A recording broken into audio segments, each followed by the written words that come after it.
na na na na na na na na Square na round na. You know, you need to tune in if you want to hear So we Chad, Josh, Dmitri, and Marcus every Friday. It's the Square Round Table. Tune in. It's the Square Round Table podcast. Tune in every Friday. Let's have a blast. I know at work you had a long day. Just relax and tune in. Make sure you tune in weekly, every Friday. MajorsOnMusic.com. We also tune on Spotify, iHeartRadio, and YouTube. So yeah. What's going on, my freaks and geeks? We are the Square Roundtable Podcast. I want to thank you all for joining us this evening. Guys, we have a very special guest with us tonight. Our guest is a very talented animator and voice actor who's brought to life many characters over the span of his career, from Soma from Food Wars to Hideo from Parasite and Hisashi from Haikyuu. So guys, please give it up for Mr. Blake Shepard. Hey, thanks, guys. Thanks for having me on. Thanks for being here. No, thank you for being here. Like sure. we said, it's been a process. I'm glad we're here today. Yeah, man. We finally got you on, so I'm excited about that. Yeah, it's been a lot of back and forth, but it's been fun, man. I've been listening to some episodes. You guys got some great stuff going on. Thank you. Yeah, thanks. No, I really appreciate that. Thank you so much for listening to our stuff. Yeah, man. But, the platform you guys have is pretty cool. It's like, so you guys are doing like terrestrial radio and online and everything, huh? Yeah. It's awesome. Yeah, thank you. And it's crazy how that whole process started, because I always tell people, like, when people like ask me like, I see you guys are doing whatever, how do you start a podcast? How do you get on the radio? I always say I'm the worst person to ask, because all of this has just been like blind running in the dark, shooting in the dark, falling all over the place. Like, we have no idea what we're doing. We're just making it work. like literally, this is how it was. We made our first podcast episode and we put that out. And then my brother, he drew our logo. So we made a post on social media with our brightly colored logo. And the lady that owns the radio station that we work for, she noticed us through his picture. And she listened to our first episode. That was the only episode we had. And she hit us up and was like, hey, I'm interested in you guys. Would you like to come work for my station? And that's literally how it happened. Yeah. So it's crazy. And yeah, so our station's out in Texas. It's Major Zone Music. And it's out in, I want to say it's Dallas. Yeah, Dallas, Texas. Yeah. And then we just went from there, and we've just been moving forward ever since. But none of this was like planned. Like it just snowballed from there. I wasn't even originally a member. I joined. I was a guest, and then I joined. So yeah, it all just it all just came together one day. That's awesome. Yeah, thank you. We appreciate that. Yeah, thanks. We greatly appreciate that. Yes, definitely. And yeah, we just keep going and keep trying to make it work. And the great thing is, it's been working for us so far. So whatever we're doing, we're just gonna keep doing it. And it's crazy when that happens. Like when you feel like you're winging something, but then at the same time, it's almost like when you play a game for the first time and you beat everybody, and they're like, "This is your first time playing," and you're like, "You don't know. You just roll, man. You just keep going." Yeah, like exactly. Yeah. It's like, I'm just pressing feeling, buttons, man. Yeah. Awesome. Definitely. Well, man, I'm happy to be here, and any questions you guys have, I'll answer anything I can. Obviously, there's some stuff that I'm sworn to secrecy on just because of timing, but anything you guys need to know, man, just let me know. Let's get rolling. One thing I wanted to ask you though, since I know like you're an animator and you do illustration, and we'll get to that a little later on.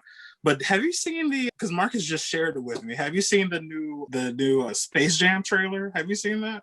Man, no, I haven't watched it all the way through. Most of the stuff I've seen on it has just been people like commenting on it and stuff. But I saw some stills of the characters. I think it looks good, but I feel really bad for what's his name, man, LeBron, because man, I just because he's. And I don't mean to be spicy on the podcast, but man, he's been living in Michael's shadow for so long. Like I don't understand why he did this movie, because if it doesn't do as well, then that's another thing he got. Yeah, it's another thing, man. It's oh like, man. I mean, I'm happy for him, but at the same time, I'm like, man, you're just like, it's gonna break your heart, man. If you don't live up to the hype, man, it's gonna be bad for you, man. Yeah, but I think it looks beautiful. From what I've seen, it looks great. And I love Looney Tunes, man. When they started canceling Looney Tunes, because I remember I bought a bunch of collections of Looney Tunes discs because I love American animation. Like it was always my thing where I always loved Japanese illustration. Like I love the illustrations inside of anime, but I never really felt like it had the same squash and stretch and all the like deformation that American animation had. I've always enjoyed that a lot more. I always enjoy that kind of zaniness where you feel like anything can happen. Whereas you're watching an anime like Cowboy Bebop and you're not going to see somebody like explode into a million pieces and then come back together. Like it's just not going to happen. So I love kind of the zaniness of it. And man, when it was like, I remember putting the discs in because I wanted to watch some of them, and Whoopi Goldberg pops up and she starts telling me how offensive all these cartoons are. And I was like, oh no, what happened? There's no Speedy Gonzalez on the disc. Like, what have you done with Speedy Gonzalez? Where's Speedy at? Where you at? Man. Like me as a kid, dude, he taught me Spanish. I didn't know any Spanish as a kid. Like, right.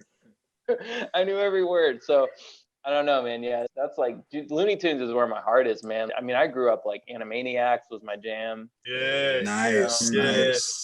And Darkwing Duck, dude. I wanted that Darkwing Duck costume when I was a kid so bad. I remember hanging like in one of the houses that we lived in, we had a second story, and dude, I would jump on the other side of the banisters and just hang over the staircase and just like doing the Darkwing Duck like theme song in my head. Yeah, that was my stuff. But yeah, it all tied together for me because the acting and the animation, to me it's all kind of one. I always liked drawing and I always liked theater, but like when I started looking at school, I figured that I wanted to be a comic book artist. But I figured as time goes on, it's going to be harder and harder to be a comic book artist because everything's going digital. Because when I was a kid, it was all like 90s. I was like comic books. And I was like, this isn't going to last. I don't know if that job's going to even be there. So I started looking into like media-based stuff. And animation was like, it's something that I had always loved. And I was like, man, this is a way that I could continue watching cartoons my whole life and it won't be as creepy.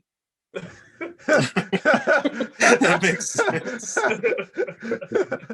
I'm working in here watching this is my DuckTales. What I do for a living. Job. Exactly. But that's crazy though, because I tried to go to school for the same exact thing. I was trying to be a comic book artist, and I had the same realization. You know what? I don't think this is gonna really go that far. And just with everything was digital. And then when I got to school, I just took art just because I thought I could draw. So I was like, okay, I'll do this. But I ended up switching to film. And then it's crazy because when I got to Georgia State, the end of my junior, beginning of my senior year, they got a whole like animation building and everything in classes. And I'm like, oh, so now y'all want to get this. And I'm like basically done with school. So. Yeah.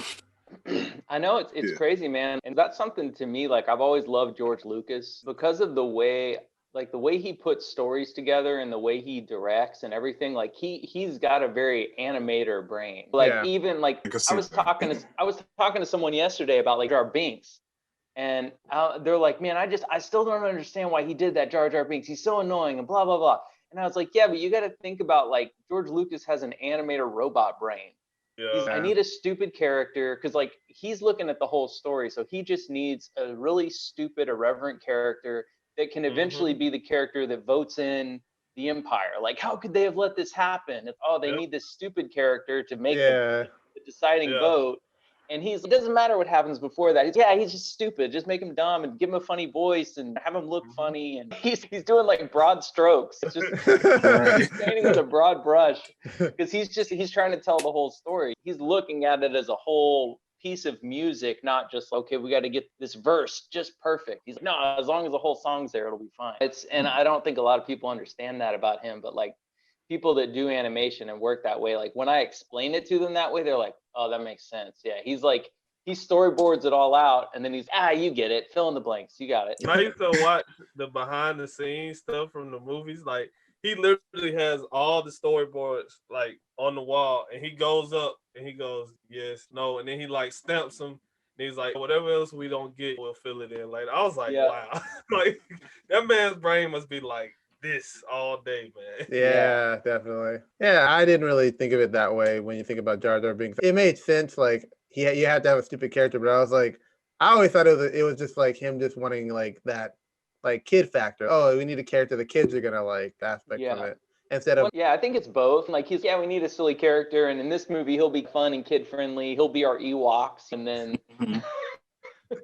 because man, in animation school I got a copy of his original script for Star Wars. Oh wow, that's cool. Man. It's terrible. Okay.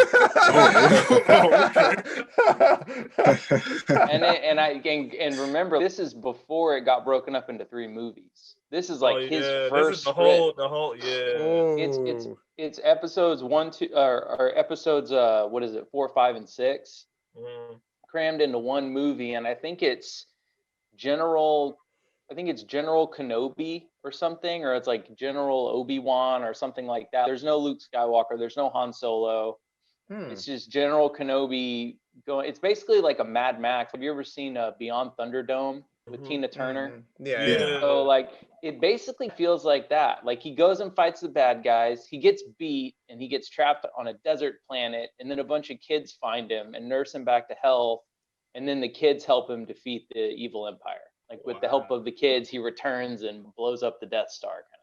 That's a whole different movie. It's a whole different movie. But that was his original treatment, and then they basically took that script and just broke it into 3 films and added more characters and just made it more fantastic. But yeah, it's crazy to read it. It's really, this is it. This is Star Wars. This is what it was. This is what it was gonna be. No Luke. But I think it's that point A to point B kind of thing. Like you just need to get him here, and then he's going to get cast out. But it still did the 3 acts where you had the beginning, the heroic guy, the middle, the sad part, and then the return. But yeah, Blake, speaking of storyboarding and writing script for stories, like we know you have a story, we know you have your show Robot Girl Chronicles. How do you go about scripting and doing a storyboard for that particular project? So there's a few different ways I do it. If I'm being really serious about it, let's see, actually I have my sketchbook right here. I was just working on some stuff.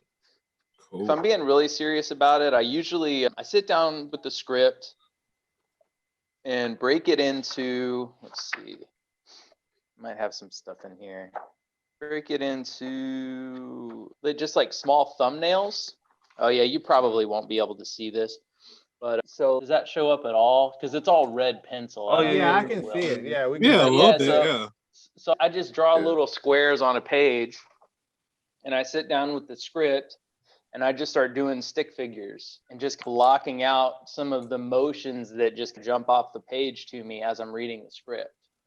So it's like, okay, we'll probably have a medium shot, or we'll probably have this shot, or maybe we'll have a bunch of, characters here, and then this character kind of on, because it's in that anime style. So a lot of the motion that I'm doing is in that if you look at the way Food Wars is done, actually, it encapsulates a lot of the style that I'm using. So they do a lot of really pretty shots, and then maybe 1 or 2 elements on the character move. And then they'll go to a zany version of the character, and he'll be doing something crazy, and then it'll go back to a reel. So I'm having a lot of fun with that style. And it's something that over the years, as I've done anime, I've noticed has been used really well as studios have gotten smaller and the productions have had to get more lean. They use that a lot more often, and they're getting really good at using it. I feel like when they first started doing it in the early 2000s, mid 2000s, it felt really weird and stuck in there. Like they started trying to mix the mech style with the zany style. And you had some shows like Air Gear that kind of pulled it off, but then there were other ones where I feel like maybe Trigun did it a little bit. Yeah, a little bit. But to me, it felt a little weird in there. Like it never really fit. I don't know, or the way they did it, it didn't feel as fluid to me. But as it's gone on, man, they've really found ways to just make it, I don't know, it's cool. So I always play with those kinds of things, but I basically sit down and do that. And then I figure out what scenes I want, and I do like a nicer, larger image storyboard. And then I start throwing them into the computer, and I just record the script on my phone, just an audio track, and then I just start syncing everything together and building the episode. Oh, okay. So is that style, does that like mixing like that zany kind of style, does that make the animation easier? Like for you and for those studios? Oh, for sure. Yeah, it really does. And it makes it, I think it just kind of, it's nice because you can pull the character out of the background and you can do like a texture or some kind of like a washed background, so it makes it a little easier. And then you can just do something zany and put it on a loop, so it can just be kind of like a silly, you do one movement and then you just cycle it, so it just loops. If the hands are flailing or if the head's bobbing back and forth, you can just let it do that for a little while you're telling the story. So I treat animation, especially stuff like this where it's really geared towards storytelling. It's not so much what you would call like the Looney Tune style, which is really gimmick based. That's where you're doing like physical kind of physicality and animated kind of gags. There's not so much of that, and when we do that, it's more in kind of the fight sequences and things. And even there, I'm pulling some punches a little bit with how much work I'm giving myself, because the way the fights happen is the robots and her are basically phasing in and out of dimensions when they're fighting. So it's very much that Dragon Ball Z style, if you remember, where they'd be fighting and then they disappear and reappear somewhere else in a different pose. Yeah. So it's a lot of that kind of stuff makes it easier as well. But then it's a lot more fun, honestly, because then what you have to do is you have to tap into it more like music or like a composition, where you have to edit it in a way that makes it not feel like it's a bunch of still images. So you have to find ways to make the storyboarding more impressive in order to compensate for the lack of movement. And so this is something that My Hero does really well. My Hero has very little animation in it, but the way they cut the show, it feels like there's a lot of motion. It really does. It really does, yeah. But I mean, a lot of what they do, so you'll see it like this. I don't know where I'm cut off, but they do this where the character's screaming to the side and the fist just comes in like this and it's just shaking. Wow. You know, and then maybe it'll go like that, and then it'll stop and it'll cut, and you'll get the other person go, oh, and then you'll just see a closer version of the fist going like this. You know what I mean? Yeah. So they do a lot of those little tricks. Wow. Okay. Yeah, I never noticed. They haven't drawn any animation. They just drew one hand.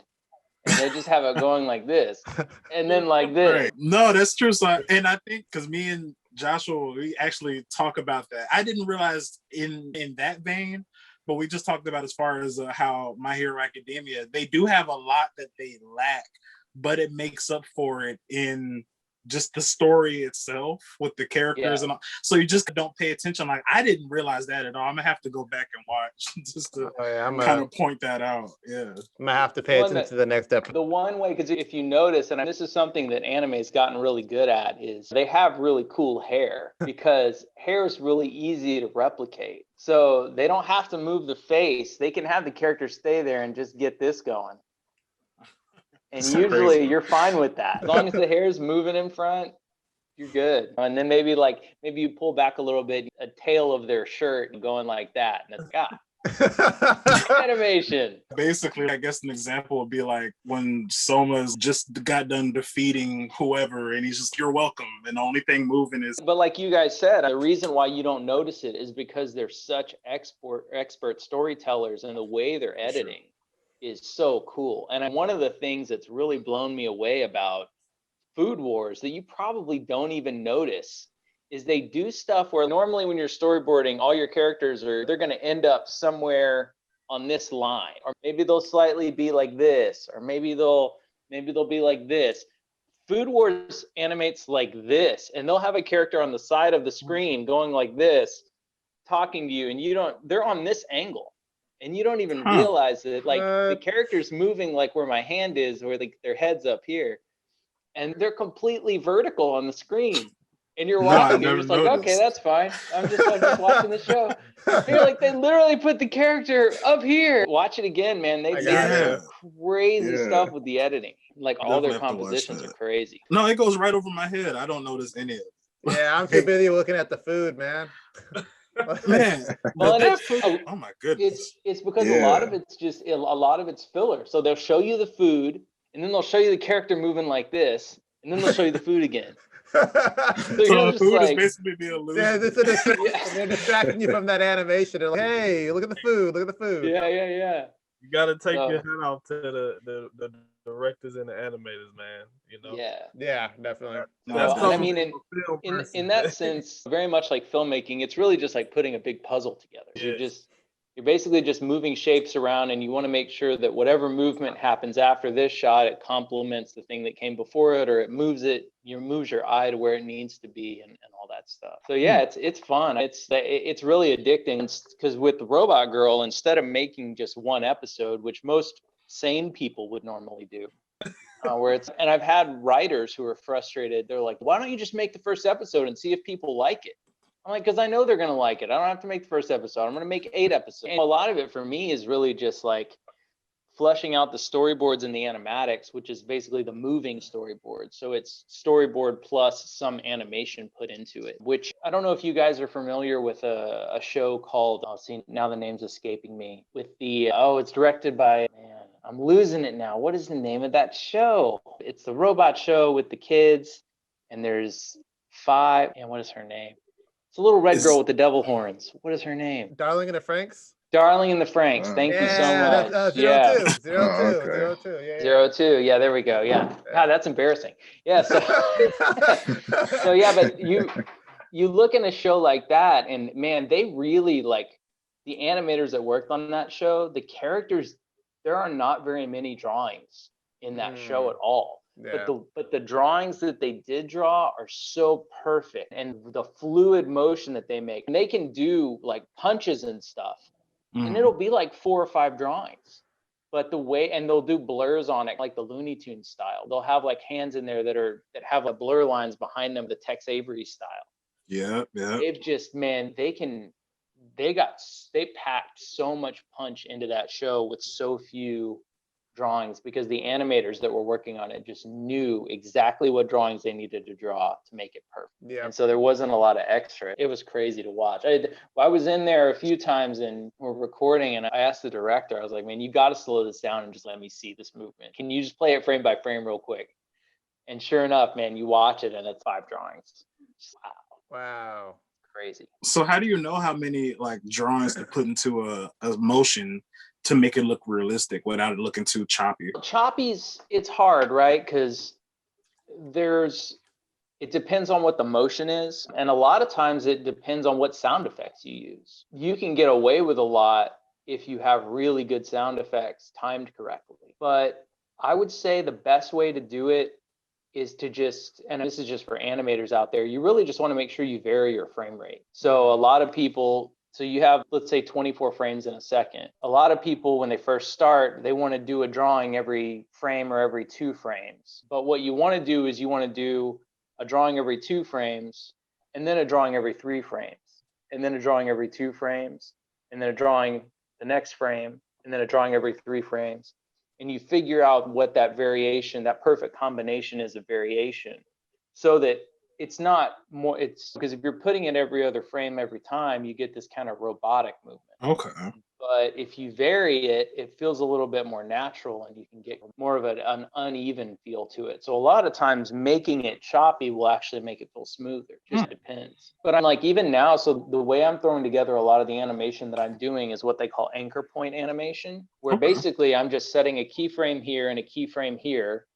And I'm just letting the computer move the motion just so that I can get an idea for timing. So I'm not even saying, like, even in some of the animations I'm doing right now, the motion is a little more stilted, because what I'm looking for is like an overall composition. And then I go back at the end and I fine tune the movement and put all of the eases in and make all of the various tweaks to the timing to give it that little extra oomph. Oh, okay. So with that, you don't even have to draw the frame. The computer just takes the image and moves it.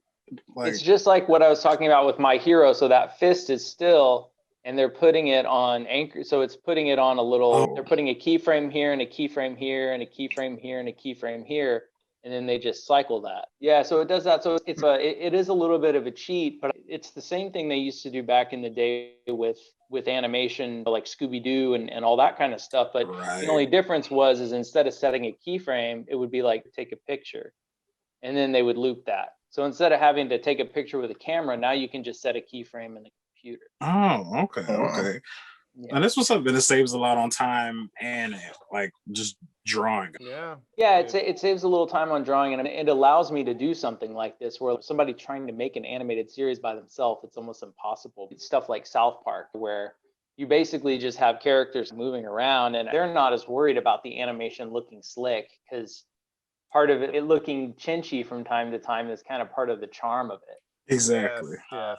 And yeah, and I'm trying to play that up a little bit too. I want to capture some of that early Speed Racer kind of nostalgia. Ooh. So a lot of those kind of fun loops and little like cheats, I end up doing manually so that they mimic more of that old style that they used in the 60s. But I'm using modern methods, but it's still, I try to give it that human touch when I can, so that it still feels that way. So you don't have a team; it's just you by yourself doing everything. Yeah. Oh wow. goodness, Oh, that's, wow. Well, One man that's show. crazy, right? That's Wow. what you call a jack of all trades. Yeah, Yeah, that's well, exactly what that is. It's fun, but I have, don't get me wrong, I have tried to hire people and I have tried to work with people, and I have had teams in the past. So I used the Art Institute here in Houston. That I had a lot of great students that they gave me a lot of help. Most of it was not animation stuff. It was just tracing characters and putting scenes together. And I let a few of them, I gave them kind of initial designs. It's okay, come up with some kind of concepts for this character and design this character and show me what you think it would be. And I give them 5 or 10 little reference images of other characters that kind of look like that. And it's like, okay, just go have fun, see what you come up with. So stuff like that. But yeah, it's been hard, man. It's been hard finding someone that can really jump into this, because it is hard. Like it's almost like guerrilla warfare. Like you're in the trenches, like trying to make everything. Yeah. And I think a lot of people, when they start working on animation, they're like, wait, where's the magic part? We have to make the magic. You don't get, there's no magic. Right. Right. Yeah, That's I think- how Disney be lying to you when they show you. They show you Yeah. that on video where it's like a magic pencil. You just hit it on the table and Yeah. And I had some conventions that I did that were a lot of fun, because I had a whole animation 101 class where I brought in Robot Girl episodes we were working on, and I would open up the After Effects file. And I had one character who's like a big demon, and he morphs from the character into this big demon, and another character seeing him like, oh, and there's fire behind him and his eyes are all crazy, and he's got this big kind of pose going on. And I opened up the file and I was like, okay, let's look at every single layer. Let's click on this layer and open up the file that this is linked to. And then I show them what the actual file looks like before you add all of the color and lighting and camera blurs and all the things that go on top of the composition. And you open it up and it's just a little 3-5 color character on just a white sheet of paper. And it's just, you have all the pieces broken up so that you can manipulate them inside the software. But I broke it down to that level, and I had a few guys I worked with, they're like, man, you shouldn't do that. You shouldn't show them all that. Like, why not? It's cool. Yeah, man, but you're gonna ruin the illusion. Like You're taking away the magic from I them. know. that's what I love. I love to see how it's put together. Yeah. Yeah, well, and I do too, and that's why I started the Patreon. So the Patreon that we have is not, it's not a crowdfunding thing in the sense that we're saying like we need a certain amount of money to get this done. The reason why I don't really advertise the Patreon, and why I'm not really worried about having members, if I'm not interested in having a whole bunch of members that help us make millions of dollars or anything. I made the Patreon so that anyone who really loves animation could have a place to come to ask questions.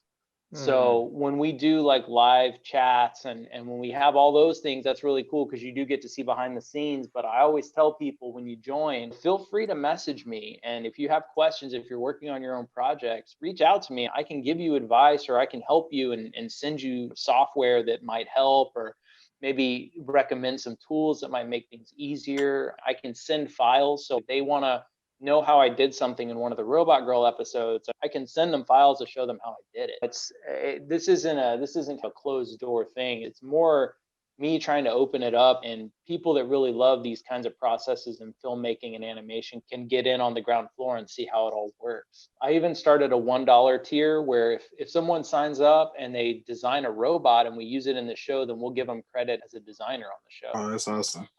Yeah. So what's the name of your Patreon so we can tell all of our Yeah, we viewers put it in listeners? that description. Yeah, so it'll be patreon.com/robotgirl. Okay, Yeah. cool. Yeah, pretty simple. All right, Yep. cool. And that will be in the description down below. Yes, definitely. Yeah, I do owe some of my patrons an apology because of COVID, my favorite printer closed down. So I send out prints for the patrons and get them signed by the voice actors that are working on the show. And I haven't been sending those out because I haven't had any new prints, but we do have some new prints coming up in the next month or so. So we're gonna start stepping up our game on our prints and everything now that everything's opening back up here in Texas. We can now use the post office and all that a little easier. Wow, that's what's up. Well, that's good. That's good. Yeah, that's good stuff. But yeah, a few days ago we were talking about your PC and how and like basically how like pretty much what you might need to be able to get started doing any kind of animation. Could you maybe explain what kind of PC do you use, or what's some of the basic things you might need to get started doing something like that? We were talking about me being a little bit of a RAM snob. So I always say you want a minimum of 32 gigs of RAM. I think that's a fair benchmark for anything that you'll need to be able to do. It may not be as much of a hindrance if you're just using Photoshop or Illustrator, but as soon as you start opening After Effects and you start trying to do anything in like maybe a 16 or a 32-bit color profile instead of an 8-bit, this is a little more high level, but you really need that extra RAM to boost it and get those renders done, because it can really choke a lot of your time away if you're working off of less, and you'll have a lot more crashes and things that you'll have to deal with. But I have a few workarounds that I use in my animation process that make things a little bit easier. So I can definitely help people out with that if they have questions. They can reach out to me and find out more. But I like Intel. I personally like what are they, i9 now? Isn't it the i9? I think the Intel chip is. I think so. Yeah, I think it's i9. Yeah, they're pretty high now. As far as motherboards go, I really like Asus. They're an American company, so it's really nice to call their helpline and get someone that's just, hey, thanks for calling Asus. How's it going? Hey, I have a computer question. Can you help me? Like, sure, let me get you over to that department. Cool.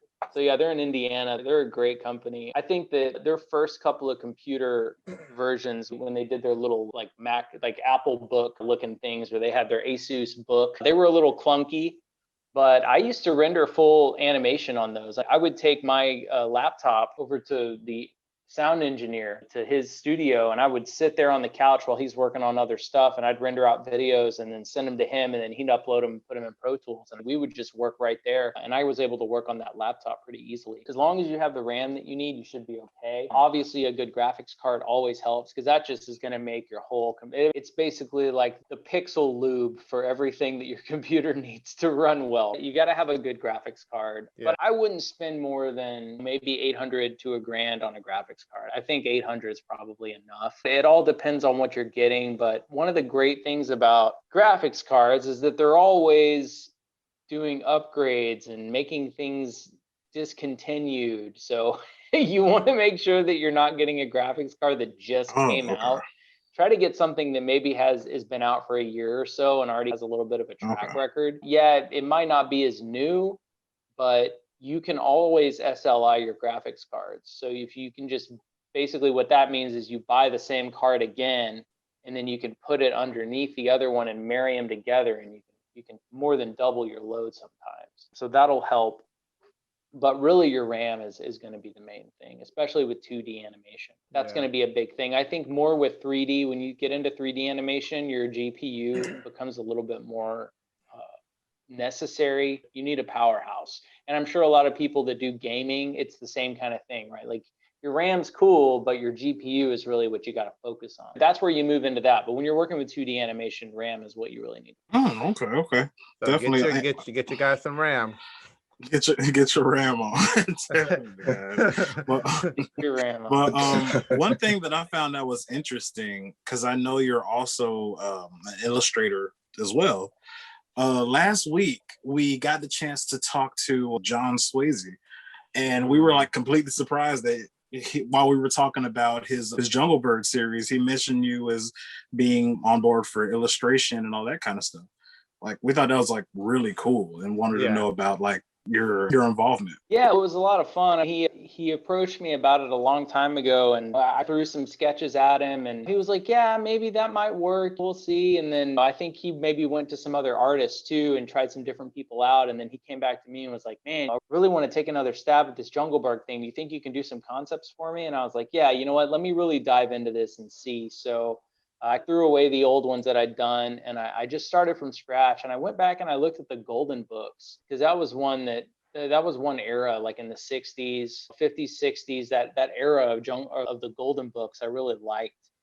And I liked the idea of getting away from the computer and jumping back into maybe doing some watercolors. Yeah. So I kind of did a mix, and I'm hoping, like, now that it's out, now that it's in print, I'm sure you guys know, like, when you do this stuff, you're always your own worst critic. So I see things, I'm like, man, I wish I could, like, I want to fix that, or I want to fix this.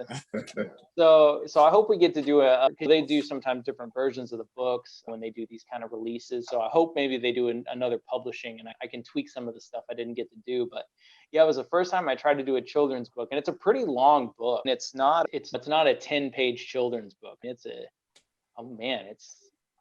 I think it's 30 something pages, maybe, but front and back, it's a pretty large book, and it's got a bunch of games in the back. We included a bunch of extra pages with puzzles and things like that. But yeah, are you guys just curious how I got involved, or you want me to break down the process, or what do you? Break down the process and tell us how you got involved. Yeah, all of it. Just everything. We're long form conversation here. It was cool, man. I was a little out of practice with my watercolor, so it took a little while to get back into it. But what I ended up doing is I sketched everything out on watercolor, like paper, like that kind of textured paper, because I really wanted to get that feel in the book. So I did everything pencil and then painted over it. And scanned it in I scanned in the pencils by themselves, and then I painted over it, and then I scanned it in again. So I had both versions in one file. I had my pencil version and then my painted version as different layers, like inside of Photoshop. And then what I did, instead of inking it, is I did the lines in a software called Illustrator, which is like a vector line art software. So I went in and I picked a brush and just went over my pencil lines, and then I copied that outside of it from Illustrator and copied it and pasted it into Photoshop on top of the painting. And then so I had the vector line art, so that way I could scale. I knew I could scale it up if I needed to, and I wouldn't have to worry about my ink lines ever blurring. So if the paint got a little blurry, that's okay, because you still have the pixels to fill it in, but with your lines, you want those to be crisp. So that was my thinking on that, because I wasn't sure how big the book was going to need to be. But when I scanned everything in, I think I scanned it at 600 DPI. So it's pretty big. And these were big watercolor sheets. So but yeah, so I did it that way. And then I turned all the pages in, and then they're like, can you put the book together? And I was like, oh man, okay. Yeah, I can do that. Let's see what happens. And so I had to figure out what the book was going to look like and all that stuff. And so that was a learning curve, man. That was tough. I thought that was going to be a lot easier than it was, but man, my hat's off to people that put books together for binding and things like that, because I'm very familiar with InDesign, and I can work in those softwares, but when you're taking it to an art form where you want the book to look a certain way or whatever, there's so much that goes into how you print it, or what kind of so a lot of times, like if you want to do like special printing, you have to do different passes and you have to make different versions so we had to do a version with the text, and then we had a version with text only, so they had to be printed at separate times. It was just a whole thing, man. So it was a lot. How long did that printing process take you? But so I didn't end up printing it. What we did is we were working with a company that was doing the book printing. I was working with a girl, and she kept asking, okay, now we need this file like this, and we need that file like this. And so we were just going back and forth trying to figure it out. And then eventually I just gave everything to her, and then she did the final, put everything together. But I had to break all the elements up into different pieces inside of InDesign, and then make sure that it was ready for her so that she could put it into whatever template they were using for the printing. Oh. Because I would imagine that's when you're doing custom books and stuff, I would think there's got to be some trial and error in there when you're putting that together. Like you probably print it and it's like, this is 1/8 of an inch off. And so when we cut it, this is going to be too close to the margin. And so we got to move this around. Mm-hmm. Ah, man, that's not for me. Was that your first time like with illustration? No. And I've been drawing for a long time, and my degree is in animation. So that's my regular degree. But it was my first time trying to do like a full book like that. And I'd done like comic books when I was a kid for fun and things like that. But you know how that is, man, when you're a kid and you're like drawing comic books and stuff, and you don't really have to finish them. Oh, trust me. You're just kind of like doing for fun. Yeah. Exactly. But this was one of those projects where I think maybe the hardest thing, and maybe it was just me as an animator, I had to design so many characters, create so many characters, and then you also have to design them from every angle. So you have to figure out, what is this character going to look like as they rotate? It's tough because you're trying to stay inside of a style that I'm creating as I go. So it's this it was a learning process. But like I said, that was something that now that I've seen it printed, I'm like, oh man, if I could do that again, but knowing what I know now, this is how I would do it. Will you guys do it again? Are there any more I think so. I think that we'll end up doing a reprint of that one. At least I hope so. And yeah, we're working on the new one now. And actually, I haven't even shown this to John Swayze yet, but I started drawing the new character for the new book. So sick. Sick. Yeah. Exclusive. I love it. Yeah, that's cool. So yeah, I'm trying to figure it out. We've got the new book is each one kind of deals with different problems that these animals have that kind of mirror what kids go through. So in the last book, Zeke he's a spider monkey that can't see very well, and his mom decides he needs to go get his eyes checked, and he might have to get glasses. So he's scared of going to the eye doctor, and it's a scary experience, and there's a spooky element because he has to go in this dark room and there's all these machines and he doesn't know what's going to happen. Exploring that aspect, all these milestones that kids go through. I think we all remember that experience. The first time. Oh yeah. Oh no. I was scared at the same time. I was like, I don't want to wear glasses because they're gonna pick on me. No. Yeah, I had a whole section that John cut out where they put the eye drops in his eyes, and he just has a horrible reaction, and blood just starts spilling out of the sides of his face. He's like, ah! Like, nah. Hey, we need the cut. We need the cut. We need the original cut. Yeah, right. Yeah, I need the Snyder cut right now. That's my Looney Tunes coming out. That's my Snyder Snyder cut. I need it. Like, definitely. It just went from like little critter to like really dark. Like really. Yeah, that's pretty gnarly. And his eyes were bleeding. It makes him all. What is the 28 days later? And he goes with the drop of zombie, and he's just murdering everyone. Like, see, spider monkey. You didn't see that twist coming. But, man, that's cool stuff. Bro. Yeah, but going to the eye doctor was always the worst because that machine that like you have to look in and it have to blow that air in your eye. Oh my god! Every single time. That gets me every time I go. I've done it for years now. And it's like they always telling you, okay, you're gonna feel a little blow, so don't jump. You know I'm gonna jump. Don't tell me. Yeah, that is not. It's nothing but a little blow. It just feels like somebody just like it's like a spitball to the eye. Yeah. Every time. Seriously. Unfortunately, I guess more so fortunately for me, I was already a grown man when I got glasses. Like I didn't need glasses until right after I graduated from high school. I think the excitement from me graduating made me blind. I don't know, but it's like the summer after I graduated from high school, I needed glasses. So what it was the brightness of your future, dude. I like that. There you go. This guy. I'm taking that Oh from my you. God. That's mine now. I'm taking it from Right, you. exactly. That's mine. I came up with that. Like, Yeah, I was very similar. Like, I want to say maybe a year or two into college, and I needed glasses. Y'all are lucky. I've been wearing Yeah. glasses since the 5th grade. And I'm Wow. gonna be 30 years old in a couple of days. yeah, man, you're true to the game. It was the same with me all the way around, and it was great because I didn't have to have that whole middle school thing, and then because I had the whole nine. Like I graduated from high school, I had to get braces, so I had braces and glasses like at the same time as an adult. So it's just Wow. like, Yeah. yeah, I didn't have to go through any of that as a kid, so I'm thankful for that. I never needed braces or glasses.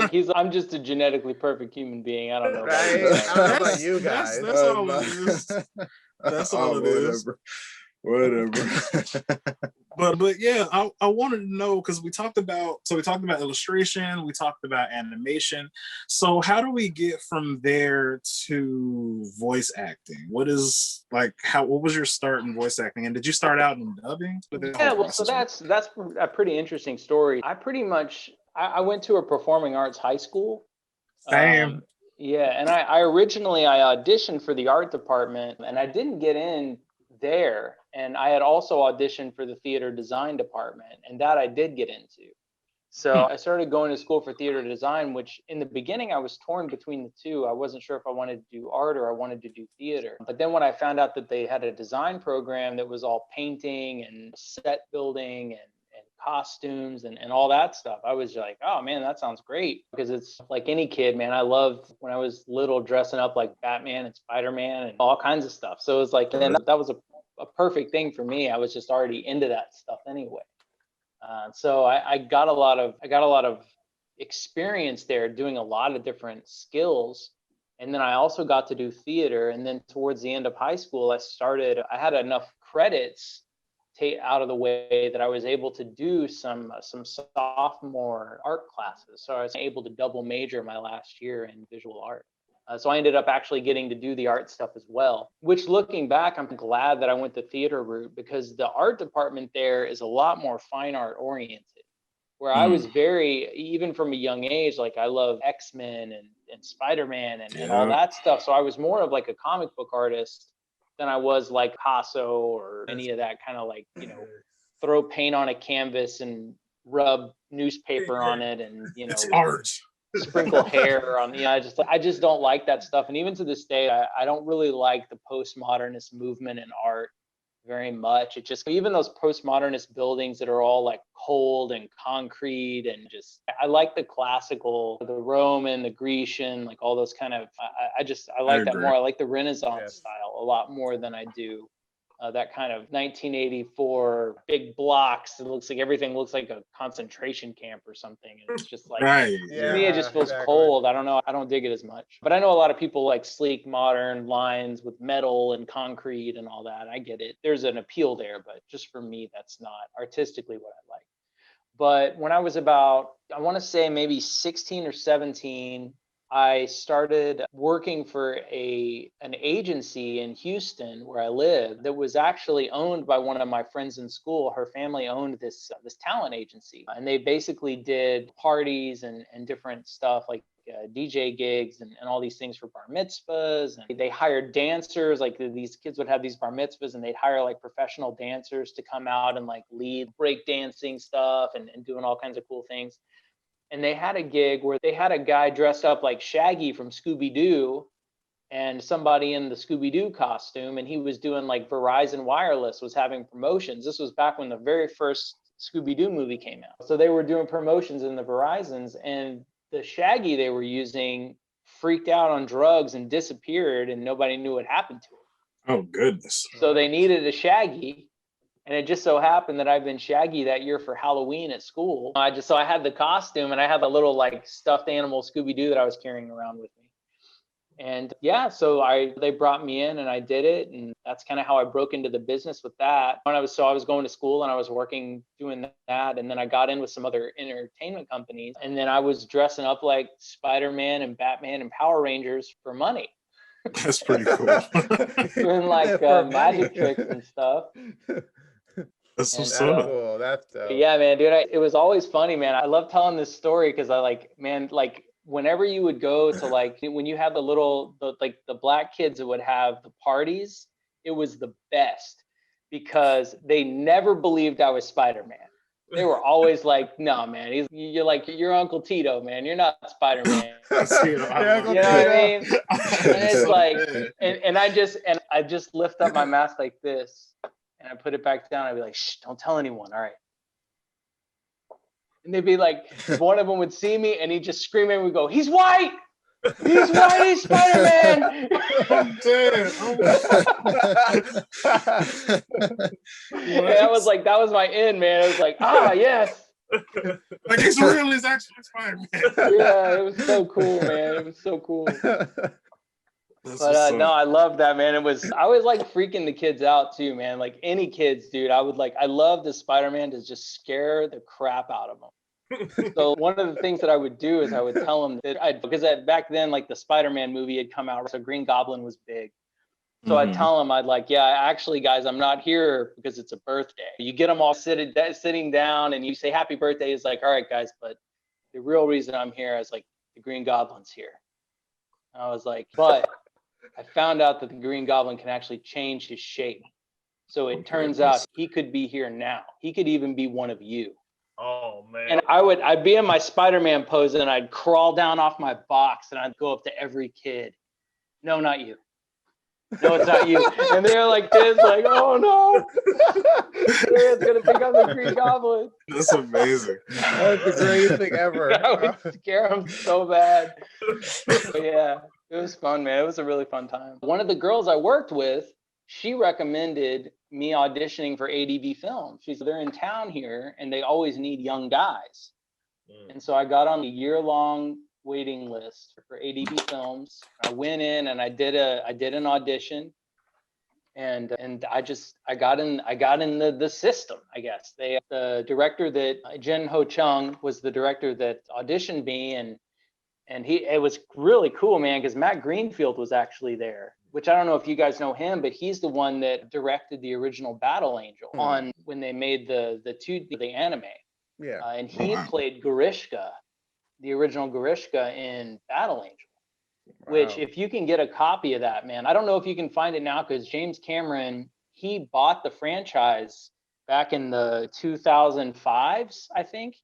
And he basically squashed the franchise. He took everything off the shelves because when he came out with Battle Angel, he wanted it to seem like his thing. Yeah. Wow. So he wasn't letting anyone make anything. They weren't allowed to sell the DVDs anymore. He just completely gobbled it up. Well, so you can't find any copies of that now.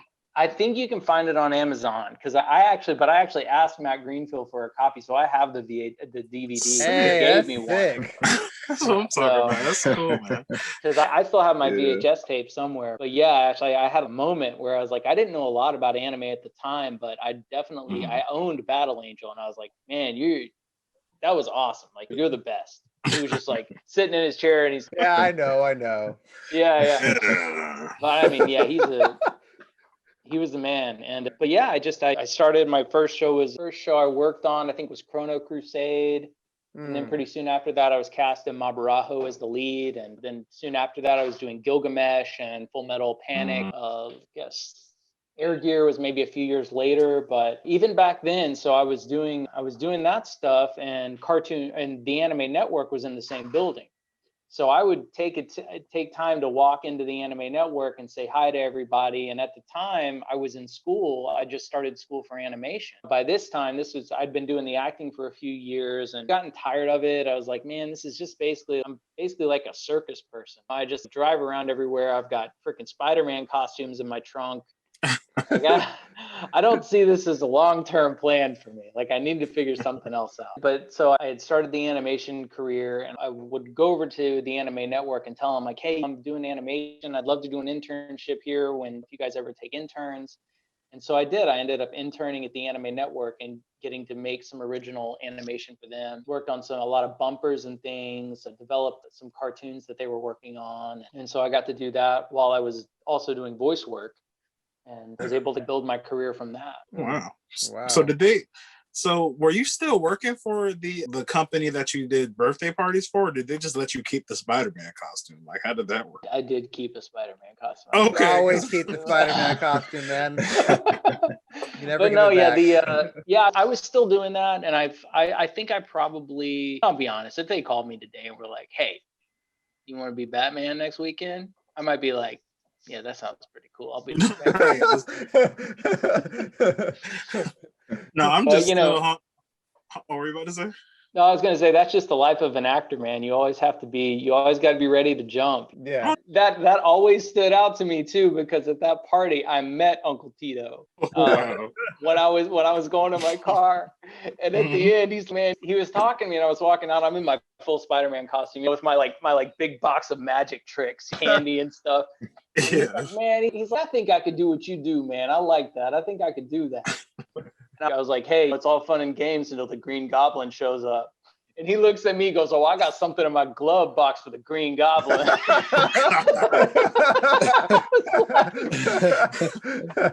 was like, this guy's awesome. He's amazing. But yeah, he was man. funny, man. It was hilarious. That's what's up. That's what's up. Yeah. How long did you say you were doing that for?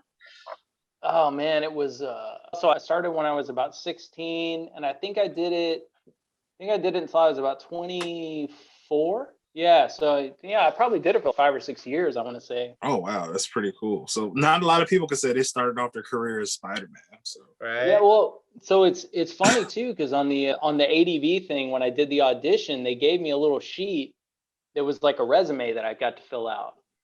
And they wanted to see what your past work was. So in the resume lines, I would put Spider-Man, Batman, SpongeBob, Sick. all this stuff. And they thought that I'd worked on the cartoons. I wasn't even thinking that they would think that. But they were like, yeah, so when did you move to Houston? And I was like, I live in Houston. I just do these characters on the weekends at parties.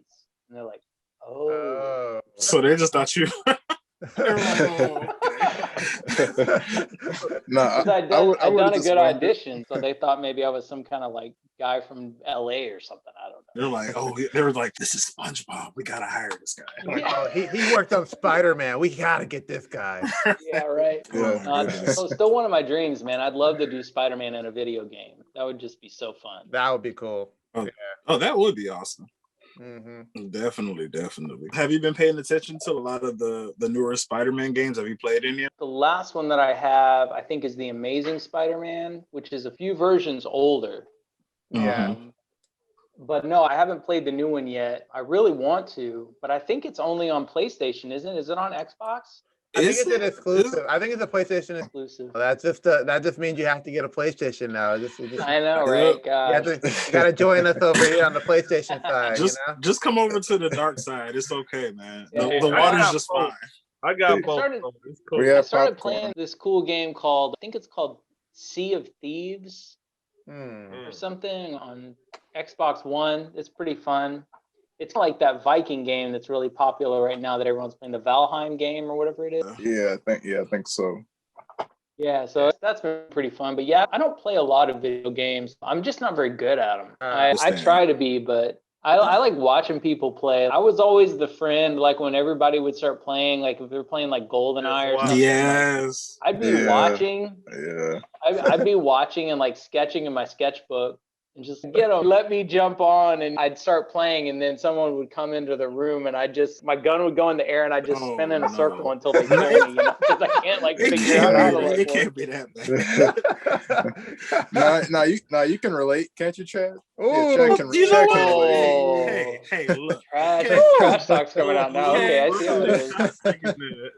I'm not gonna lie to you. The older I get, the worse I am. I just don't have the patience anymore. Like I just don't. I don't have it. Like I played Spider-Man all the way through only because I'm just obsessed. Like Spider-Man's like my favorite superhero. But other than that, I cannot play a video game all the way. Was it a fast game? The newer one is short. The new one was like 8 hours. Oh Yeah, wow. Okay. It was like 8 Yeah. hours with that. It was a short game. Like Was it the- didn't was- take long to complete. Was the system the same? Because I did see like you still chase guys in cars, so they still have that same system. yeah. You could do crime, like crimes happen. You go. Yeah, and choose what you could do, and then The you got- biggest thing.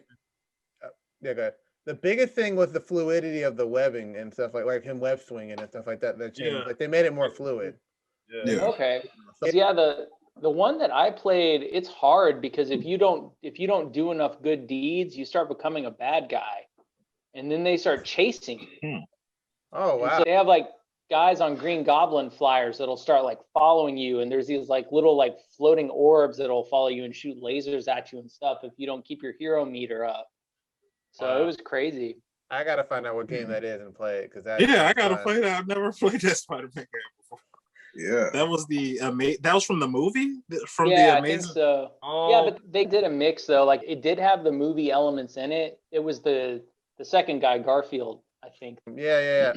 I remember playing that game, so I don't remember that. It's been a Well, it's- while though.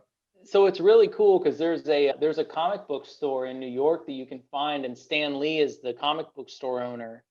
And you can go in there and play an arcade game, and it has a bunch of like mini games on it. wow. That's cool. Oh wow, man! and I they haven't been also- to.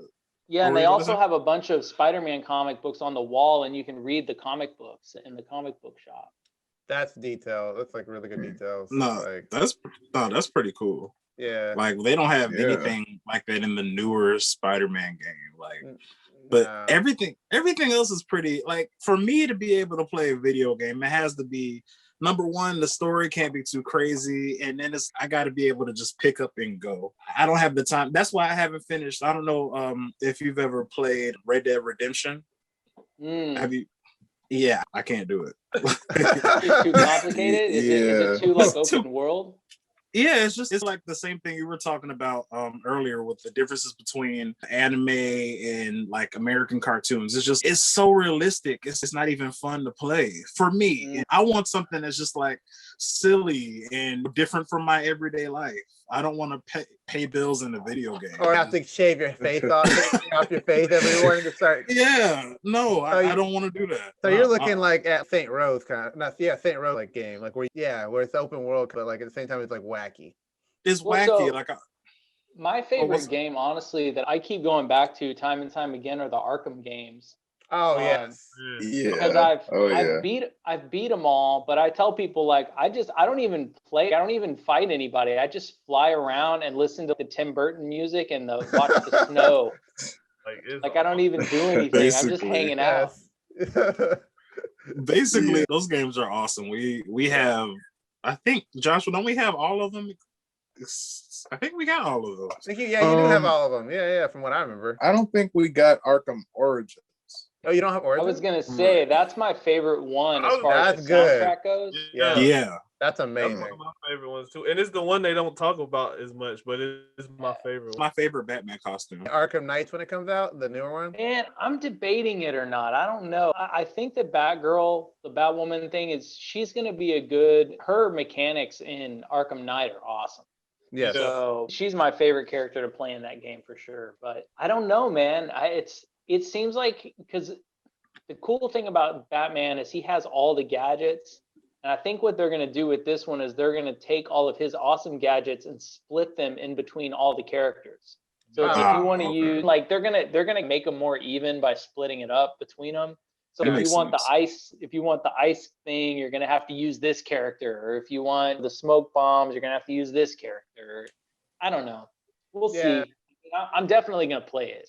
Oh yeah, I'm definitely certainly. like any chance I get to play Red Hood, I'm there. Like I Yeah. love Red Hood. My dude. Same, exactly. Yeah. He's the most violent, so I'm with that. But Yeah. But yeah, Blake, so we've talked about not Superman, but Batman, Spider-Man, Star Wars. Like, what do you think about all of these reboots, man? Like, where are you sitting at with all the, because we got like too many Batman at one time, in my opinion. Like, I don't know how you feel about the new Star Wars movies. Like, of all the stuff that's going on right now, like, how do you feel about it? Man, so I've had quite the journey. Like, Star Wars has always been one of my favorite genres, but Yes. for me, a lot of it goes back to storytelling. Like, the reason why Star Wars worked for me was everything that they didn't tell you. Yep. It was the sandbox that it created that allowed my imagination to run wild. Like, the thing that killed Star Wars for me in the prequels was not the thing that killed it for everybody else. And it was because me as a kid, I saw Luke Skywalker in Return of the Jedi wearing all black, and Darth Vader, the bad guy, wearing all black. Yes. And I took that as Luke had become a Jedi and he understood the Jedi way and all this stuff. And he'd done all this. He'd grown by that point into a full-fledged Jedi. Yeah. He just had to prove himself and fight this evil, his final boss. Like he had to face that thing. But aside from that, he's a full Jedi. So in my mind, the Jedi were always in black. The Jedi were knights. Yes. And I always, like, whenever I played these games in my head, the Jedis wore black robes, the Sith wore black robes, and you only knew if it was a Jedi or a Sith when they drew their lightsabers. That's what's so up. you could be standing right next to a Sith and not even know it. Not and know that it. red blade comes on, and you're like, uh-oh. Like, I gotta go. Yeah, and I like that more because, and they tried to apologize for it with Mace Windu because they did the purple blade, which it's like, oh, it's purple because it has red in it, because he touches on the dark side, but he doesn't embrace it fully and all that kind of nonsense. But it's like, to me, every Jedi should be on that edge where they understand and they've confronted the dark side and they've chosen the light. And so it's this sort of like where maybe the religion is closer than you think, and the Sith and the Jedi are really one and the same, but it's just the other side of the coin. So I built all this mythos in my head, and then I go and see them, and the Jedi are wearing the hobo clothes that Obi-Wan Kenobi and Yoda were wearing when they were trapped on planets. And I'm like, wait, so they just all wear hobo clothes? Like, what? So they're monks? Why? Like, what? I thought they were knights. Like, why are they monks? I don't They're get wearing it. those little baggy with the hood, with the little pinto hoods on. I hated it, man. Hobo I hated the direction, like it, because then basically, so it just means that Obi-Wan Kenobi and Yoda are still wearing their same clothes from when they like left. Like that's gross. Like, no, I don't know. I don't like that. And so it turned me off from the beginning. I didn't like the direction that he chose to go with it. And I got it. It works with selling toys and doing all that, and you can't have every character in black because then it doesn't look visually interesting or whatever. Yeah. But I mean, I wasn't thinking about it like that. As a kid, I'm like, I built up what I thought the Jedi should be. And obviously any iteration of Luke in any like dark side of the Empire, or they had the Dark Empire series, they did that really cool like Dash Rendar thing where they had the Shadows of the Empire, which was really awesome. All of it stayed in that same vein that something like Mandalorian stayed in, where it's this kind of Wild West. It has this kind of space element to it, but Star Wars isn't a sci-fi movie. Star Wars is a fantasy movie. Star Trek is sci-fi, right? Yeah, Dune is sci-fi, but Star Wars is just fantasy. So, you can't, I don't know. But I've gone back and watched them now. I've seen them again since I've vowed never to watch them ever. But I got back from Disney World and I got all nostalgic because I went to the Star Wars land, and I was like, man, this is pretty cool.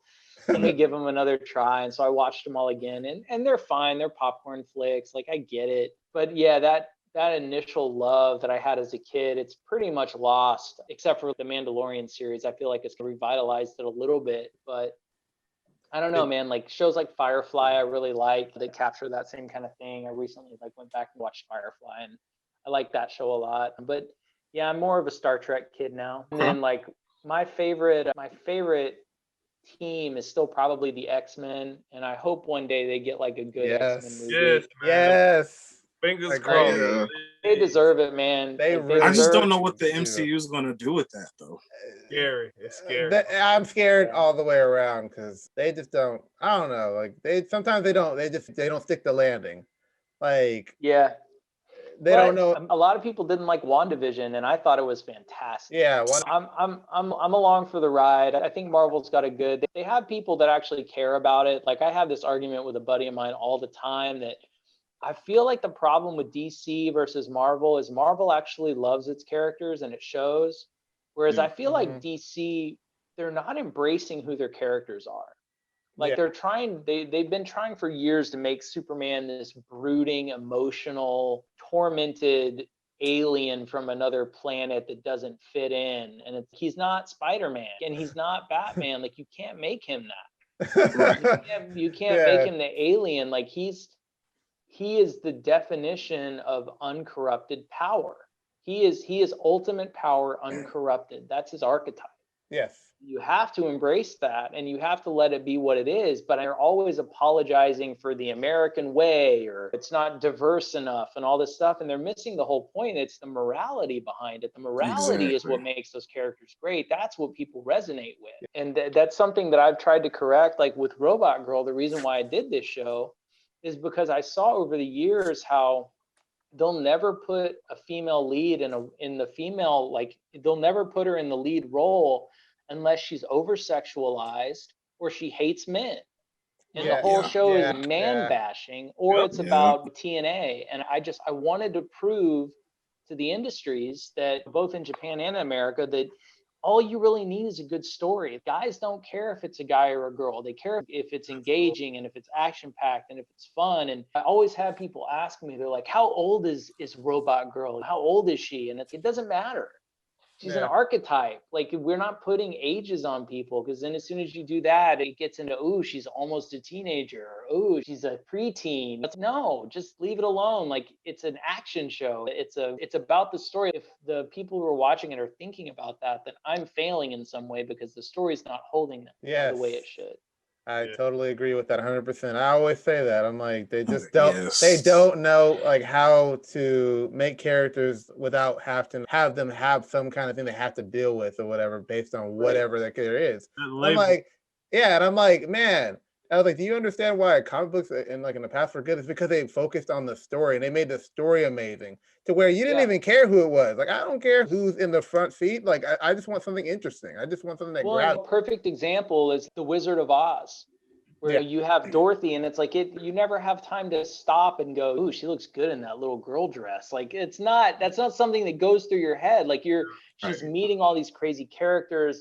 There's this fantastical world. There's all these munchkins everywhere. There's all these weird trees that are talking. Like, everything's happening all at once. And that's the kind of world we're trying to create, is something that's super fantastical, but it's building off of a lot of the archetypes that have been created by Japanese anime, and also embracing Japanese culture in our storytelling. So we're not trying to tell a Western story with anime looking characters. We're telling a Japanese story. And I think that's something that a lot of Western studios have missed. They're missing the beauty of Japanese storytelling. And I feel like even the Japanese, like, I've had conversations with some of the heads of the studios when I've had a chance to talk to them about the show.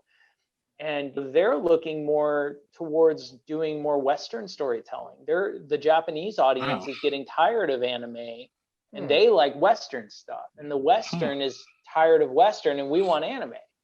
So there's this weird cross-pollination that's happening. But we've seen, I feel like, the end of what our culture can produce at this point. Like, we need to return to the roots of the value systems and the morality, because now everything is becoming this sort of deconstructed version of itself. And it misses the whole point. It does. It deludes everything. It makes it a gimmick. You know, it's like, that's the right word for it. That's what I've been saying for the longest time. Because we were talking about recently how, because just like you said, they want to take superheroes like Superman and they want to turn him into a Batman. And it's just, that's not what makes that character great. It's just, like you said, it's this unbridled power that he has. He's just a nice guy. You know what I'm saying? He's not going to do that kind of stuff. And he just has this, like, what do you call it? Like a Boy Scout kind of view on things. But you got superheroes in that universe that are that, you know what I'm saying? They won't take a Martian Manhunter and make a story about him. They want to put all that on the two main breadwinners of the DC universe. This is what makes me mad. I had this exact same conversation, and maybe I'm just a sucker for costumes. Maybe I just love like superhero costumes, but I hate that they have taken Superman's underwear away. And it's not for the reason you think.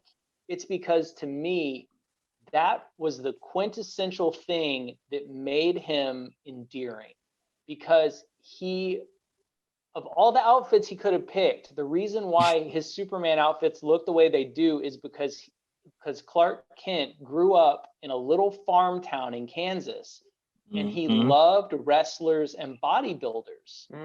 That's what he modeled his suit after. So when you look at Superman, he's still Clark Kent because he's a little kid that grew up on a farm in Kansas that likes wrestling. Like, how much more country Americana can you get than a farm boy that likes watching wrestling? That to me is the thing about Superman. Everybody misses that. And to me, I'm like, this is so, like, how can you take that away? He loves wrestling. Like, you can't not have that in there. And that's how they modeled this suit, is it was a strongman suit and they added a cape. Yeah, but I didn't know that about Superman. No, that's pretty wholesome. Like, they also say how Spider-Man's outfit is the way it is because he just likes latex suits. Yeah. Well, they also said like they also said because so. Yeah. It's, my point is, and like a lot to what you're saying, Blake, is that all these characters, you know, we have Batman. Everybody doesn't need to be Batman. And like we were talking about the other day, how we're just like, I'm gravitating more towards a lot of anime and a lot of manga. Like, specifically, I'm loving the way that My Hero Academia handles superheroes.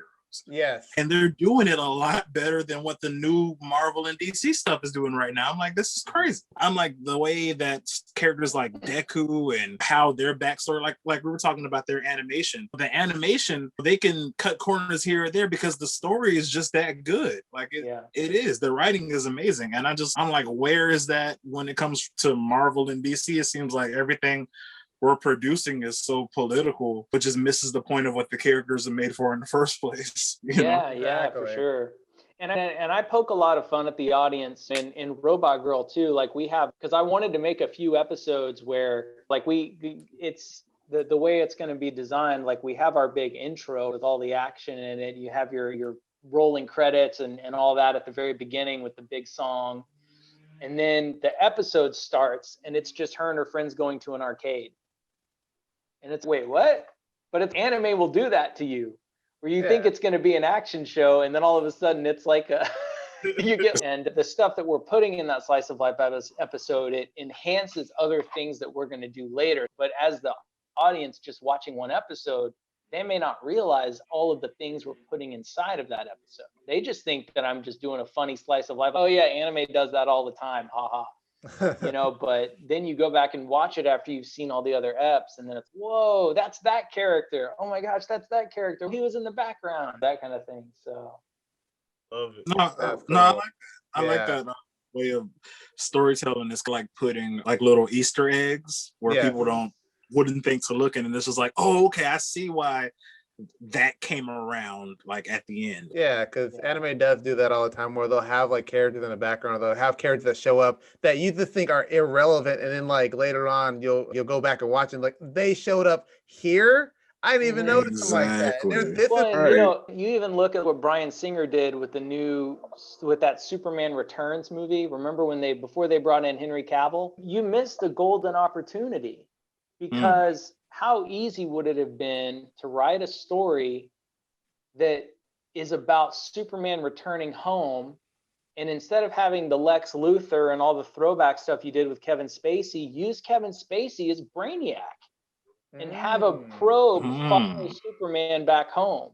So now, like, him being selfish and leaving the planet to go look for his home has now put his new world in jeopardy. Like, now he's going to bring the same fate to Earth because he took a moment to be selfish. Those are the kinds of things I want to do inside of our show, is that there's a lot of room, like you said. In My Hero, they really try to tap into those deeper meanings of what it really means to be a hero, and you step back and decide you're not going to help, and that has a domino effect. Exactly. Like, they detach the environment from the hero theirself. Yeah, that makes a lot of sense. That's a lot of good stuff that you're doing with your show. And I think sometimes when I watch these movies, because of course we're on the outside looking in, but it's just, man, the choices that you could have made stylistically seem almost like a no-brainer. But I guess because of actors and whatever, so you can't make these decisions like, for instance, there was in the Snyder Cut, I just saw it the other day, when they had the trailer, and I'm just trying to figure out why they did that. They had Jared Leto at the end, and he did that "we're in a society" speech or whatever. And they cut that out of the actual movie. Yeah, they cut it out. Yeah, they still. Yeah, I'm yeah. like, what? And then they released it. They're like, yeah, here's the actual footage where that came from. I'm like, but that flowed way better than what you put in the movie. I'm like, Wow. oh my gosh. They just wanted to tease us with it. They said, "Hey, it's here," and then they just showed it to us. Yeah, we could have put this in there, but we didn't because reasons. Yeah, I don't know, but yes, because I'm also interested, Blake, in like a lot of the exact same things, like the way, like how characters are written, and sometimes why they're written so poorly, and then in other ways what makes a great character. Yeah, so I'm definitely with you. So like, as far as your show's concerned, like how long is it before like you have your what's the game plan as far as when you're going to get your episodes out? So for me, I'd like to start putting out episodes later this year, but it's really dependent on how much audio we can get done. So I can finish all the animation, but so the audio engineer that we're working with, he's got a pretty long queue. He does a lot of mastering and mixing for Sentai Filmworks and a few other studios. And so I'm not necessarily the highest paying customer that he has, let's just say. So I basically just have to wait in line. But as far as I haven't really let that discourage me. To me, it's really the devil's in the details. So it's a lot of it is just, if we hit a snag, I'm like, okay, let's just make another episode. Let's figure out another ep to do. And then we can storyboard that out and create the animatic. And yeah, we might not have these 4 episodes audio mixed and mastered yet, but we have 3 more episodes waiting after that. So when those are ready, we've got 3 more to go. So the way we're going to release it is we're not going to release episodes in the sense that you're not going to know what order they go in when we release them. It's only when you watch them that you'll see what. Basically what we're going to do is we're going to do a snapshot of a season. So instead of making a full season, we're going to do 8 episodes of season 1 and then 8 episodes of season 2. And then those 8 episodes are going to be coupled with episodes from the Arctic research team, which they're the Alien Robot Research Collection and Tactical Intelligence Club, Arctic. And so they're doing research on the ground, and their episodes parallel overlap with the Robot Girl episodes. So they never actually meet each other, but they're happening at the same time, and they're gathering intel.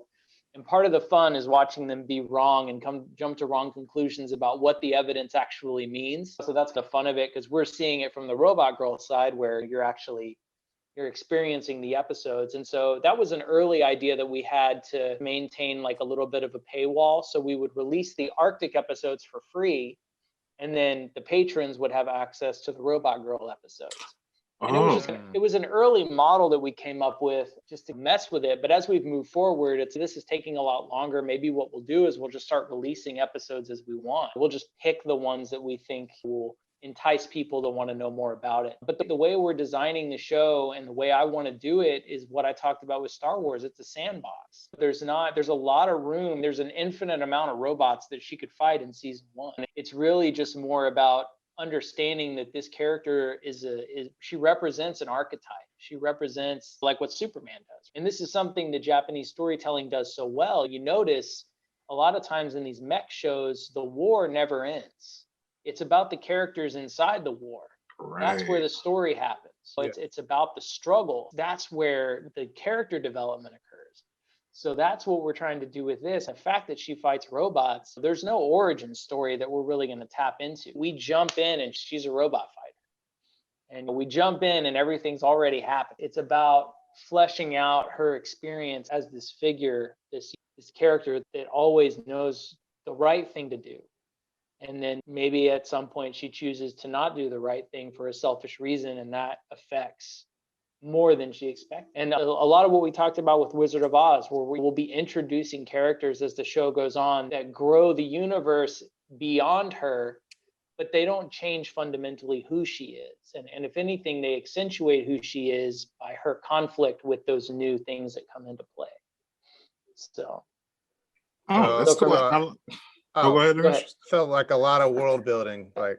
Yeah. And my goal with it is I hope by the end of it all that it's interesting enough that it spurs people writing their own fan fiction and their own worlds, like their own ideas and their own stories with it. Like I want it to be malleable enough that people can jump in and just make their own stories. And to me, that's the end goal, because as a kid, with Star Wars, like that's what I did. I took those early films and it sparked ideas in me, and I made a world inside of that sandbox. And so I'm just kind of trying to build my own sandbox. Oh, yeah. That's always, yeah, like you said, the wonder of Star Wars and a wonder of a lot of things. And I agree with you on the idea that like having it be up to interpretation, like imagination, stuff like that is cool. But there are certain things like with Star Wars that I liked. Like I did like the Clone Wars that went in between 2 and 3. I loved that kind of expansion and learning more about like the people like Rex and like how Anakin really was in between those things before the fall. That was cool. But I can understand things like in between 3 and 4, like Rogue One was cool, but I didn't necessarily need to know that. Like stuff like that, I was like, or Han Solo's movie where they just pretty much went beat for beat what we already knew. So it's just like, so I understand what you're talking about. The only thing I learned in that film is what Lando Calrissian's closet looked like. Yes. which made him weirder to me. I didn't really know if it made him cooler. Or he just always been calling Han Solo like Ham or whatever. He's always been mispronouncing his name for the longest time. It wasn't just like a one-time thing. That's just who he was. It's like, I'm just gonna mispronounce your name. I'm like, oh, okay. Like I did like who they picked for Lando and stuff like that. He was amazing. But it's just like that guy. I didn't really necessarily need to know the story. Like you told me everything I already knew about Han Solo already. Like there was the fact of like introducing like another love interest, but other than that, like it's. And I think Star Wars is such a big universe. It is like what you're talking about with the remakes. Like it almost cheapens it by going back to some of those characters. It almost just feels like a warmed up meal. It's not. It's a microwave dinner. It's not fresh. You know? There's so much you can do with that world, and there's so many cool designs. Look at The Mandalorian. Like they basically made a whole show around a cool outfit. Yeah. You know what I mean? Like, look at this awesome suit that someone designed. Let's just make a show about how cool this suit is. You know what I mean? Like, yes. It's so simple. It's genius. Like they could do that a million times over. The world is so broad, and you can always go back to the Jedi mythos and all those kinds of things to tie it together. But there's a million stories you could tell, and I don't understand why they limit themselves so much. I guess it's just because there's a lot of money tied to these things, and that's it. I think we've just reached a breaking point with the Hollywood machine where it's how big can it really get? It's got to implode on itself at some point if it's gonna be the only machine you feed, and then it just gets bloated. Yeah. You know, well, I mean, it's exactly. And like Hollywood kind of running out of ideas, for lack of a better term.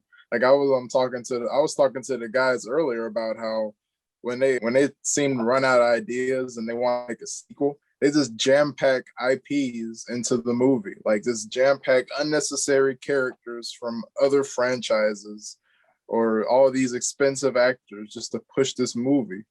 Yeah, nobody reads in Hollywood. That's the problem. Yeah. You got, and I'm not trying to say I know everything about the inner workings of Hollywood culture, but you look at the schools these kids go to, they're learning post-Marxist doctrines. They're learning all this deconstructionist framework for how to build society. They're learning that we're all just in like subjugated classes of people that are oppressed. And so that needs to be righted. And so these kids are coming into these jobs with this indoctrination in their brains. They're not looking at stories for what they are. They're not looking at what makes a character great. They're looking at who that character is oppressing.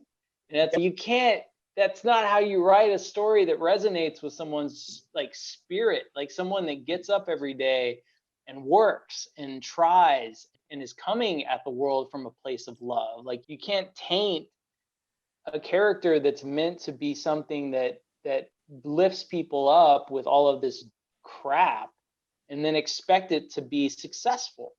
Exactly. It just doesn't work. Exactly. You just got to pick and choose your battles. I think everything isn't like a social justice war. It's like with some things, it's just like, And I can understand what Joshua was talking about, because that's why I asked you if you had watched the Space Jam, because Space Jam trailer, because we're talking about Looney Tunes. It's like the whole premise was that it was about Looney Tune characters mixed with the basketball players. So why is the Penguin and the Mask and the Iron Giant and the Iron like and what? the Flintstones And Hanna-Barbera characters? Just what are we doing? That reaction is exactly what I had. I was like, you gotta watch the whole thing through it. Okay, I'm gonna watch it. I'm not gonna judge. I'm gonna watch it. Pull out Sophia's hair. Oh So, no. yeah, so we're not gonna like Spoil take that your for you. vision on it too much. So we'll leave that there. Yeah. But And- I did. Oh, go ahead. Oh, go ahead. No, what's up? No, so I was gonna say one of my favorite moments in the whole MCU is in Civil War, when because to me, like, one of my favorite Avengers besides Vision of all time is Black Panther. yes. And it's because he always brings this, he's a king, so he always brought this kind of overarching like perspective to everything. Like he always looked at everything so cleanly. And one of the big things that they always touched on in the comic books was all the social justice stuff, because in the 70s that was a big thing. Like all the girl that he's dating or whatever is like she gets into the Black Power movement and starts hiding machine guns in her closet, and you're getting lost in this hatred. And it's like he always had these like overarching things that he could bring to a conversation, and the Avengers would all be fighting each other. And like when he was in Civil War, he's like, you've let vengeance consume you. And he realizes that he's done the same thing. And it's like, man, those are the moments that make those heroes. Like, it's not the fighting, it's when like what and like you as the audience, maybe you don't even realize what's happening because you're consumed in this story, and then he just lays it all out in this very Shakespearean kind of way, where you're like, he's just done the what do they call it, when the narrator comes out and basically talks to the audience. That's almost what he does at that point. Oh, he's got to give you the lesson of the day. Kind of. Yeah, and it resonates. You're like, wow, that is what's happening right now. And he chooses to rise above it. Like that character in that moment, that's why I like Black Panther. He's always get it, Blake. You get it. So. You understand it all the way. Blake understands 100%. But yeah, they just don't. But and that's the thing, is you got that, and then everything else just goes by the wayside. It's just, oh man, like. But some certain things, like I am excited to see what the new Black Widow movie is going to look like. Yeah, I watched the trailer for that. I think that's going to be. Oh, the good. new one that just came out, like the new one that just dropped today. Yeah, I'm excited that Taskmaster is going to be on the big screen. I love that dude. Yes. So I'm just excited. So excited. No, definitely. Are you a big Taskmaster fan, Blake?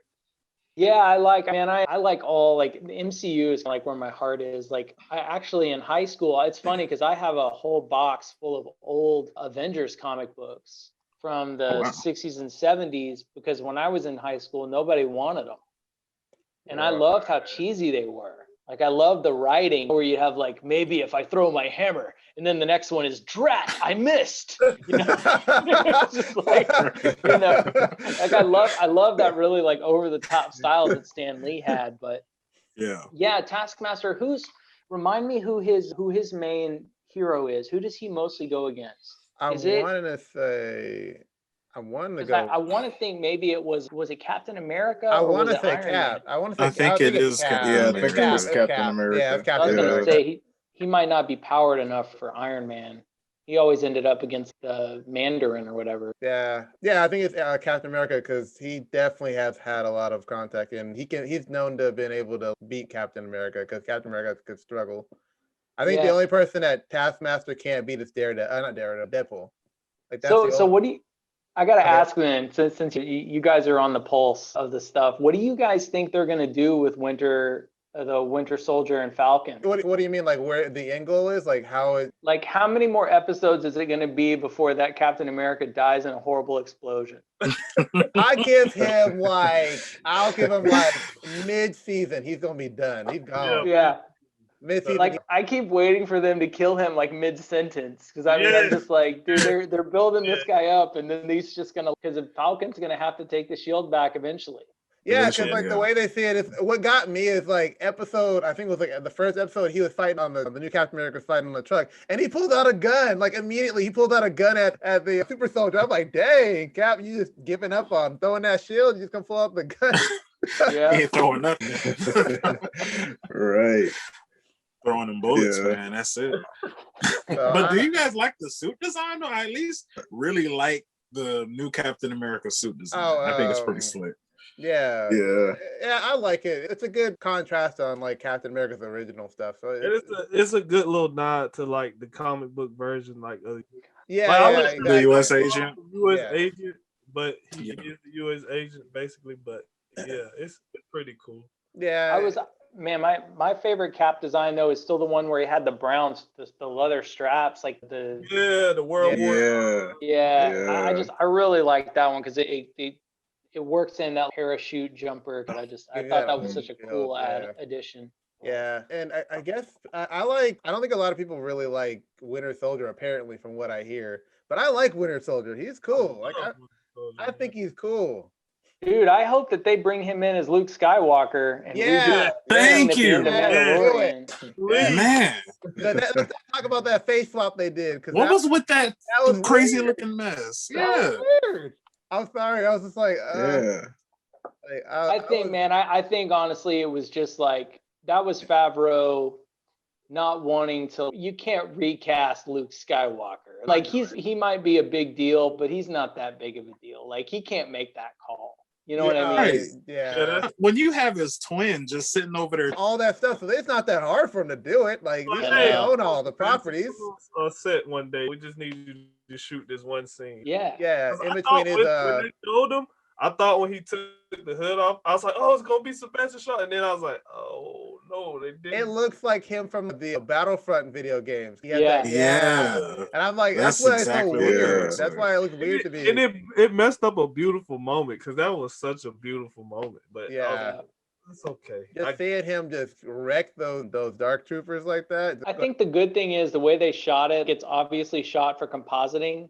So they could very easily go back and replace those shots. Dude, if Lucas can go back and replace freaking Anakin Skywalker in Return of the Jedi at the end with the ghost.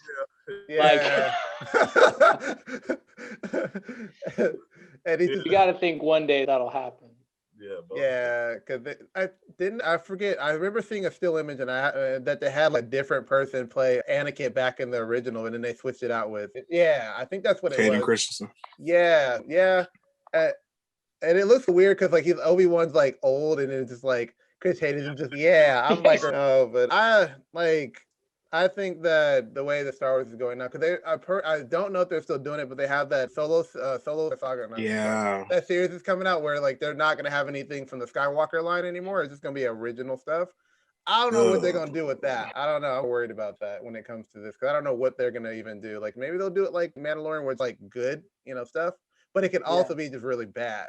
Because a lot of the stuff that Star Wars harps on is like the Skywalker line, in a sense. It's like Anakin, Luke, and then like now, and then it was Rey's not, well, she became a Skywalker and at the end of the what's her name? She came from a Palpatine to a Skywalker at the end of the last movie. So yeah, I guess the Skywalker line was kept. That's a podcast for a whole nother day. She ain't know. Yeah, I was gonna say that might have to be its own podcast. Yeah. That's, that's too long. Like we're gonna bring you back for that one. Okay? Yeah, we'll bring you back for the conversation for that one. Yeah. Dude, but man, that moment when Bib Fortuna is in Jabba the Hutt's chair is like a fat blob. Oh man. Oh, dude, my that gosh. hit me. I was like, oh dude. That's awesome. That's awesome. Yes, that was amazing. You have to forgive me. I'm not the biggest Star Wars fan. Neither that am went I. right over my That was head. in Mandalorian. Yeah. Doesn't he show up and sit on the throne? Boba Fett basically becomes like the mob boss of Yeah, he's sitting there, and then what's your name sitting right beside him, drinking the alcohol or juice or whatever it is. After he kills what's his name? Yeah, he just shoots him. Exactly. That was a cool scene, though. That was really cool. It's like the book of Boba Fett comes up, and I'm like, yes. Yeah, that's wicked. Do you pay attention to the animated universe, like the new stuff that's coming out with the Bad Batch? Oh, No, yeah, I Bad haven't. I Batch. haven't seen anything about that. What's going on with the Bad Batch? So the Bad Batch was introduced in the final season of the Clone Wars. They were the defectives, like they were defected. Oh. They were defected clone troopers that looked way different than the actual like clone troopers that are there. And this takes place like right after Order 66. Like it's in between or right after Order 66 and New Hope and stuff like that. So it's like what happens right afterwards. So they're sneaking in an extra season of Clone Wars, huh? Pretty they much. got a little That's what spin-off. season 8, everybody. I need to watch it. A buddy of mine loves it. And he had a pretty cool thing because his girlfriend is Russian. So she'd never seen Star Wars, but she loved animation. And so he started her on Clone Wars. Yes. And so she watched that first and fell in love with it. And she had no idea Anakin was going to become Darth Vader until she saw the movie. Oh, that's cool. That's cool to have that first feeling of not knowing. Like, I wish I could have that again. Because even me being relatively a layman to Star Wars lore, even I know Anakin becomes Darth Vader. Yeah. Right. But she had no clue. She'd never seen Star Wars, didn't know anything about it. Like she'd seen the characters, crazy. Obviously, but she didn't know the story. That's like a bombshell, man. Like that. Yeah. Oof. Yeah, I've been lost down that rabbit hole before where like parents show their kids Empire Strikes Back, where they find out that Vader's Luke's father for the first time, It's hilarious. Pretty funny. Yeah, that's to be in that moment again would be great. Yeah. Yes. Or just to see how like Obi-Wan and Anakin's relationship was before like they had before they had the big fight in the originals. Like Yeah.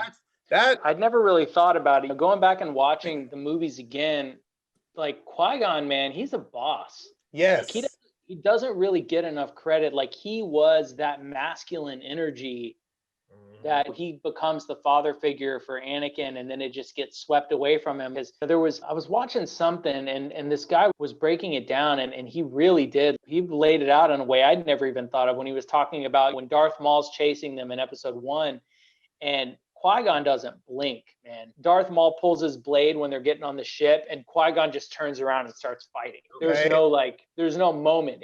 Dude, he's the beast.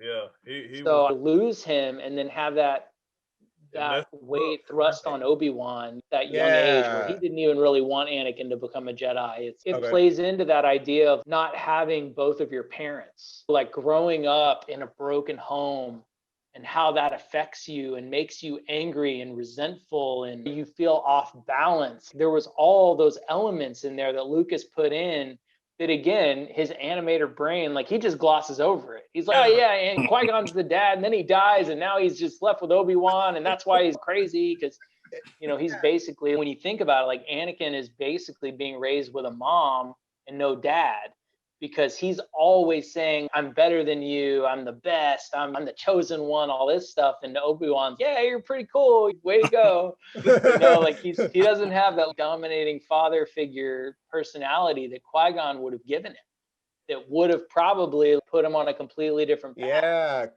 Oh wow. That's how that battle, like that's why the Maul fight with like Qui-Gon Jinn and like Obi-Wan is so important. And that's why Duel of Fate is like the perfect music to go with it, because if Qui-Gon Jinn would have survived, maybe he wouldn't have become like Vader, maybe things would have been different. And when Qui-Gon Jinn died, it put him on the path that made him become Vader in the future. Yeah. And so you look at it, and like I said, it's one of these things that Lucas hits you over the head with some stuff, but then other stuff you gloss over and you don't realize like he's telling a bigger story here. Yeah. So it was cool to go back and watch him, and it gave me a new respect for it, for sure. I think I came at it from a different perspective. Watching it again throughout the years, I found out more about Lucas and realized he was an animator, and it made the way he told stories make a lot more sense to me, being an animator. Yeah, and just the fact that Qui-Gon was totally like against the Jedi, I was like, what y'all are saying makes no sense, and I think we should do it this way. And they were basically like, if you don't do it our way, then, we're not going to let you be a part of it. And like you said, I think that's what a lot of people miss about Star Wars is like the Jedi handle stuff very poorly. Mm-hmm. And that's why things happened the way it did. Yeah, so a lot of people to blame on them instead of saying, oh, it was the Sith. But at the same time, you a Jedi and y'all had the Sith right there the whole time and you couldn't even sense it. It's a lot to blame on them, and then the way they handle Anakin. It's almost like with Anakin, they was like, oh, we know he's the chosen one. Yeah. But I wonder, maybe just thinking about the characters, if maybe it would have sold that a little more if there would have been some sort of a rapport between Mace Windu and Qui-Gon, where maybe like you got the feeling that they were like equal. Like there was a respect where maybe like they disagreed, but there was this kind of like reverence for each other that existed, that was like almost kind of like you guys are afraid to fight each other because you don't know who would win. Maybe giving it some of that, but I mean but I think it's handled well enough. But you think about those kinds of things, maybe if it would have sold it a little better. But yeah, he was not on board with what the Jedi had become, which I thought was a really good choice. Yeah, because even he was like really like on that kind of like, people like to use the term like gray Jedi. Like he was on that like in between point where he's like, okay, I know that there are parts of this thing that are bad, but it's not a bad idea to know those things or have that kind of knowledge instead of, because Anakin, at the end of the day, like he had feelings and stuff like that, but people were like, yeah, Jedis don't have feelings. Get rid of those things. But he's like a kid, so like he doesn't know how to fucking do that. So he just didn't really know what to do. It makes it even crazier that Luke became a Jedi at all. Yeah.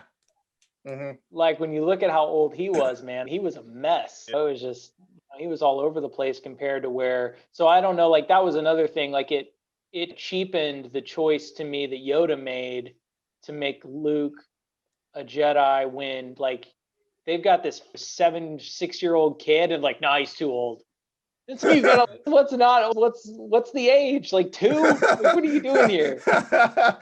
No, you gotta be a newborn. You gotta come right out of it, just to hand him this little, we Jedi just stick you in like a metachlorian vat and just marinate you for a year like a good roast. How do you feel about the midichlorian stuff, like revealing that as like the mysticism of the Force, like you having that count? I mean, it's silly.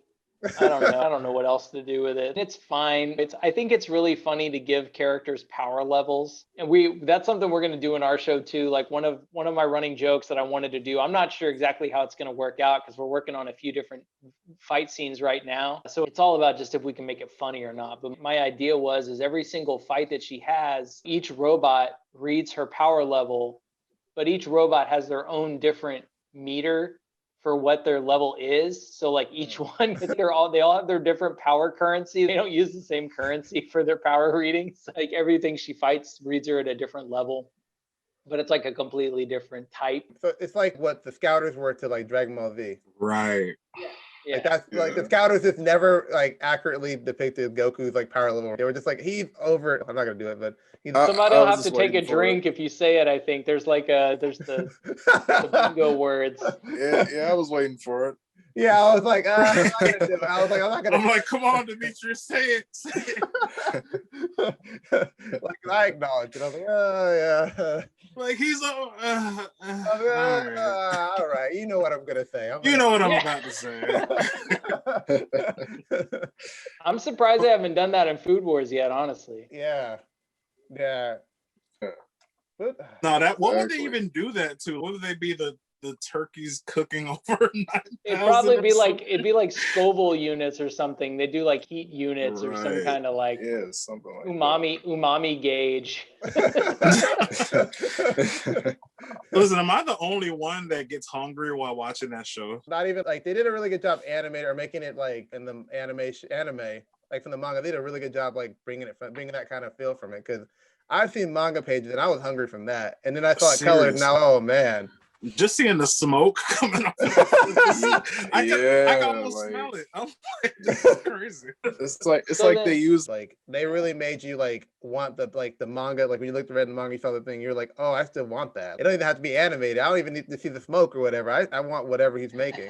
And then the show did a good job of making like the vegetarian options or vegan options look good, because I'm like, I don't even know what that is, but I want that. I think it's making me.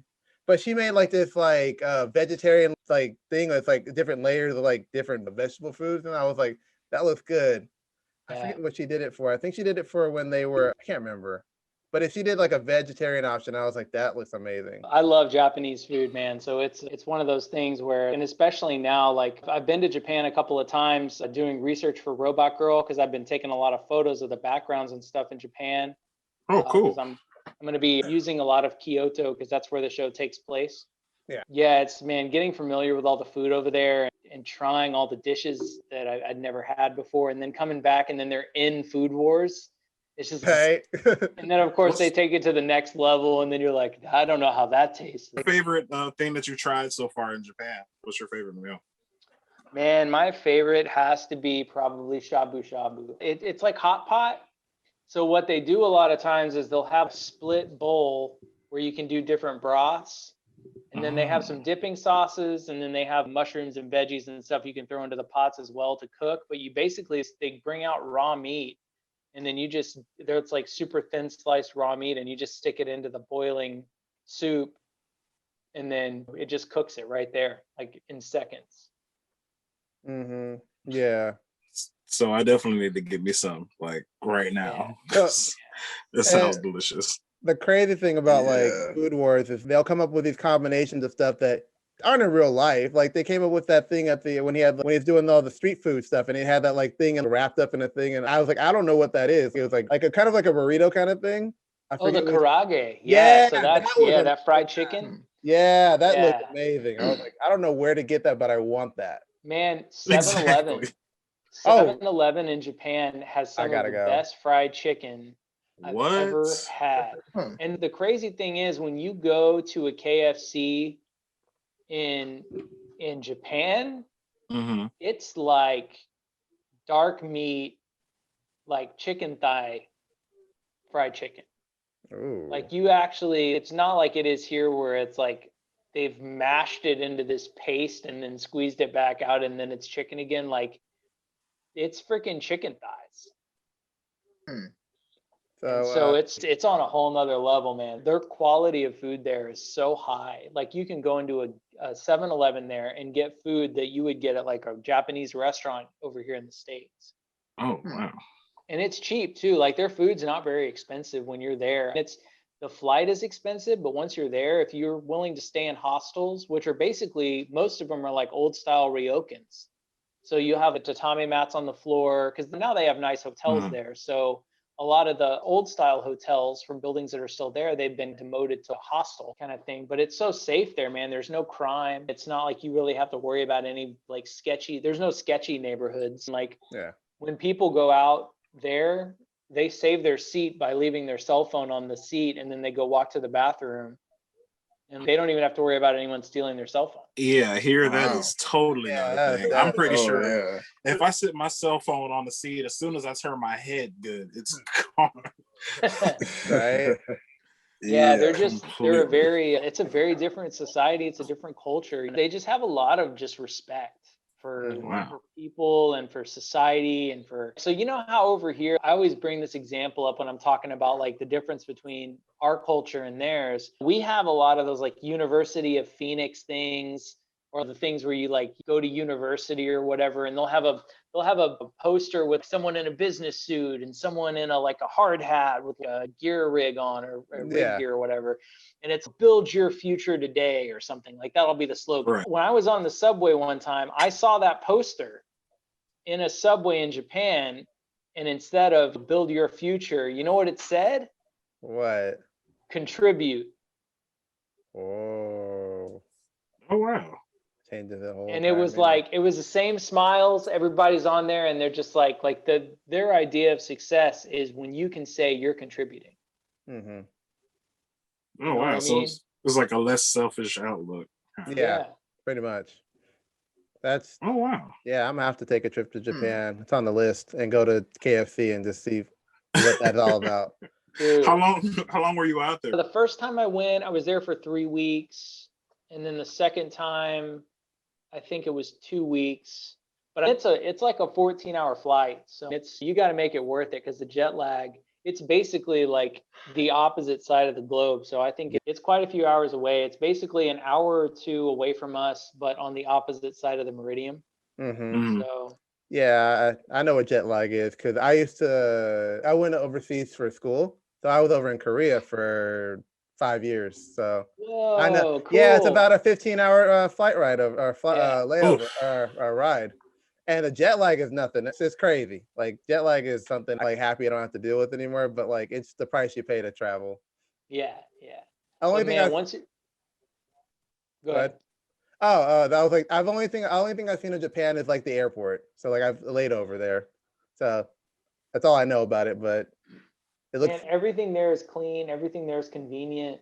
Like you can literally be walking down the street and be like, I need to go to the bathroom. And then there's a toilet like right there, like a public toilet, and it's clean and everything's good in there. Like no one's wow. sleeping. No one's sleeping in the stall. Like it's cool, man. So it's a completely different experience. That sounds cool. Have you recognized any of the places in Japan from any of the shows that you've done? Man, that's the main thing I talk about. I was actually talking about this with David when he went over there. He said he felt like every bridge he crossed, I'm in this show. I remember this bridge. That's so cool. I was like, yeah, it's the same for me too. Because a lot of times, and the reason why I say I took photos over there, because a lot of times what they do, man, they send a crew out and they just take photos. They take pictures of everything and then they just trace it. And so that's mostly what I'm going to be doing for Robot Girl is like basically just compositing together backgrounds from the photographs that I took. So since I already had everything storyboarded and written, I knew what angles I needed for certain scenes. So I went ahead and just got all the shots that I needed.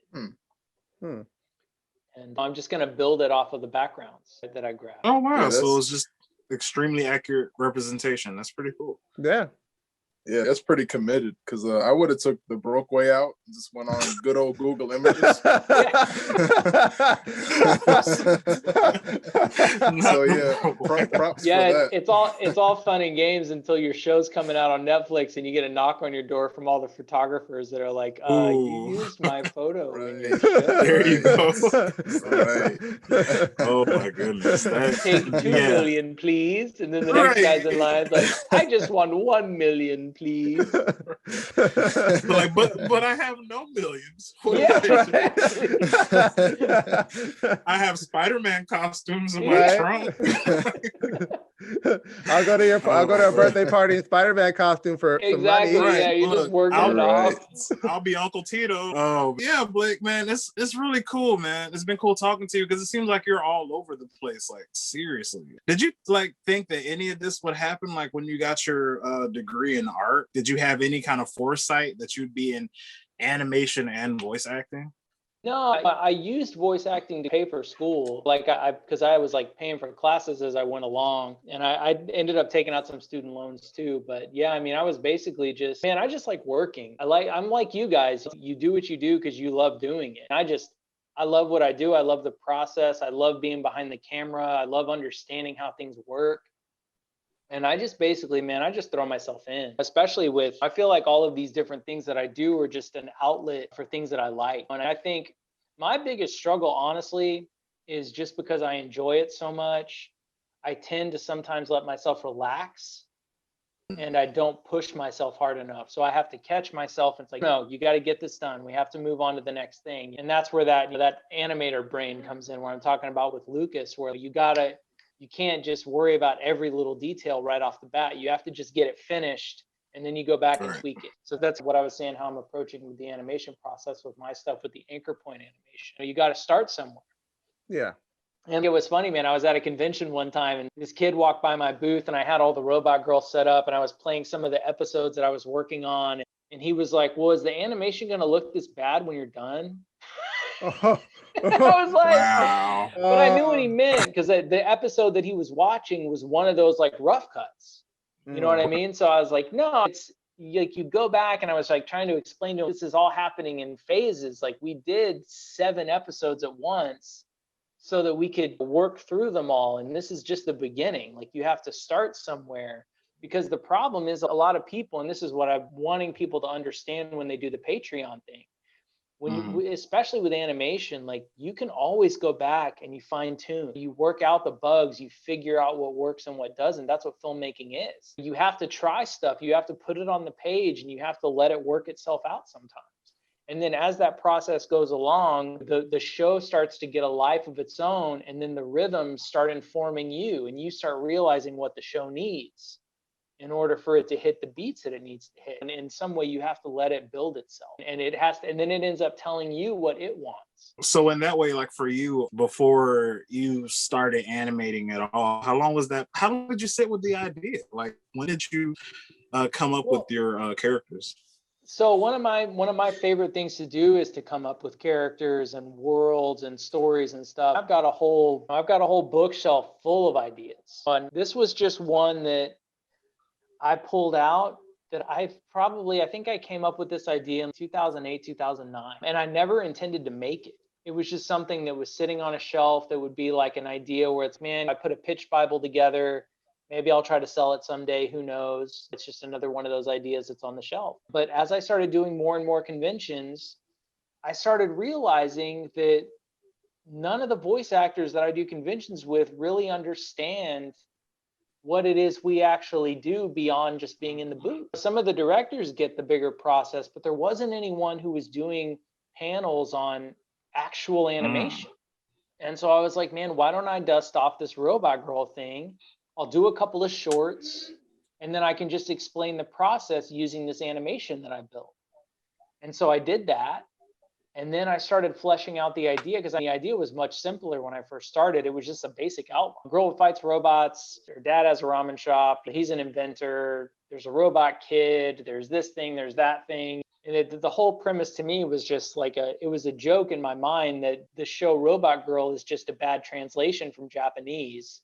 And the joke is she's a human girl who just has some really cool bracelets that are magical or high-tech magic. And then so it's just this very kind of like easy idea. And it was an homage to Astro Boy and Mega Man and all that kind of stuff. The idea for me, like I said, when we talked about Superman, it's these bigger archetypes. So it's like this idea of a hero. And it doesn't matter that she's a girl because she's a hero. She's in this role that's never even going to address gender. It's all about overcoming obstacles and being a bigger person in the face of, God, I'm so tired. I don't want to do this. I have homework. Yeah. Like I should be at the ramen shop right now helping my dad do this thing. Instead, I'm out here fighting this stupid robot. All these kind of ideas that basically just, inform this character's integrity, emotional integrity and maturity. And just that kind of idea. That's where it started. And then I was like, you know what, if I'm going to make this show, because as I started making it, I was like, man, this is really fun. I'd love to just do this. And I looked at maybe going back and getting a master's degree, but that's expensive. So I was like, why don't I just make this my thesis? Why don't I just make it? And then boom, I'll give myself a master's degree. There you go. There it is. So it just turned into a fun project. And the show's grown and changed because as I've worked on it, it's, man, I'm getting tired of animating the same character all the time. Like, I'm just going to make some new characters. And then so I built out another part of the world, and I built out another part of the world, and then it got bigger. And then I started bringing in other writers and people that had ideas, and we started brainstorming. And then it just became a group that was building out the whole arc. And then it turned into 3 seasons, and then it just became a thing. So yeah, I don't know. It just happened organically. And now I feel like the story is already there. So for me, it's really just about literally just filling in the holes, filling in the colors and finishing the lines and just getting it all rendered.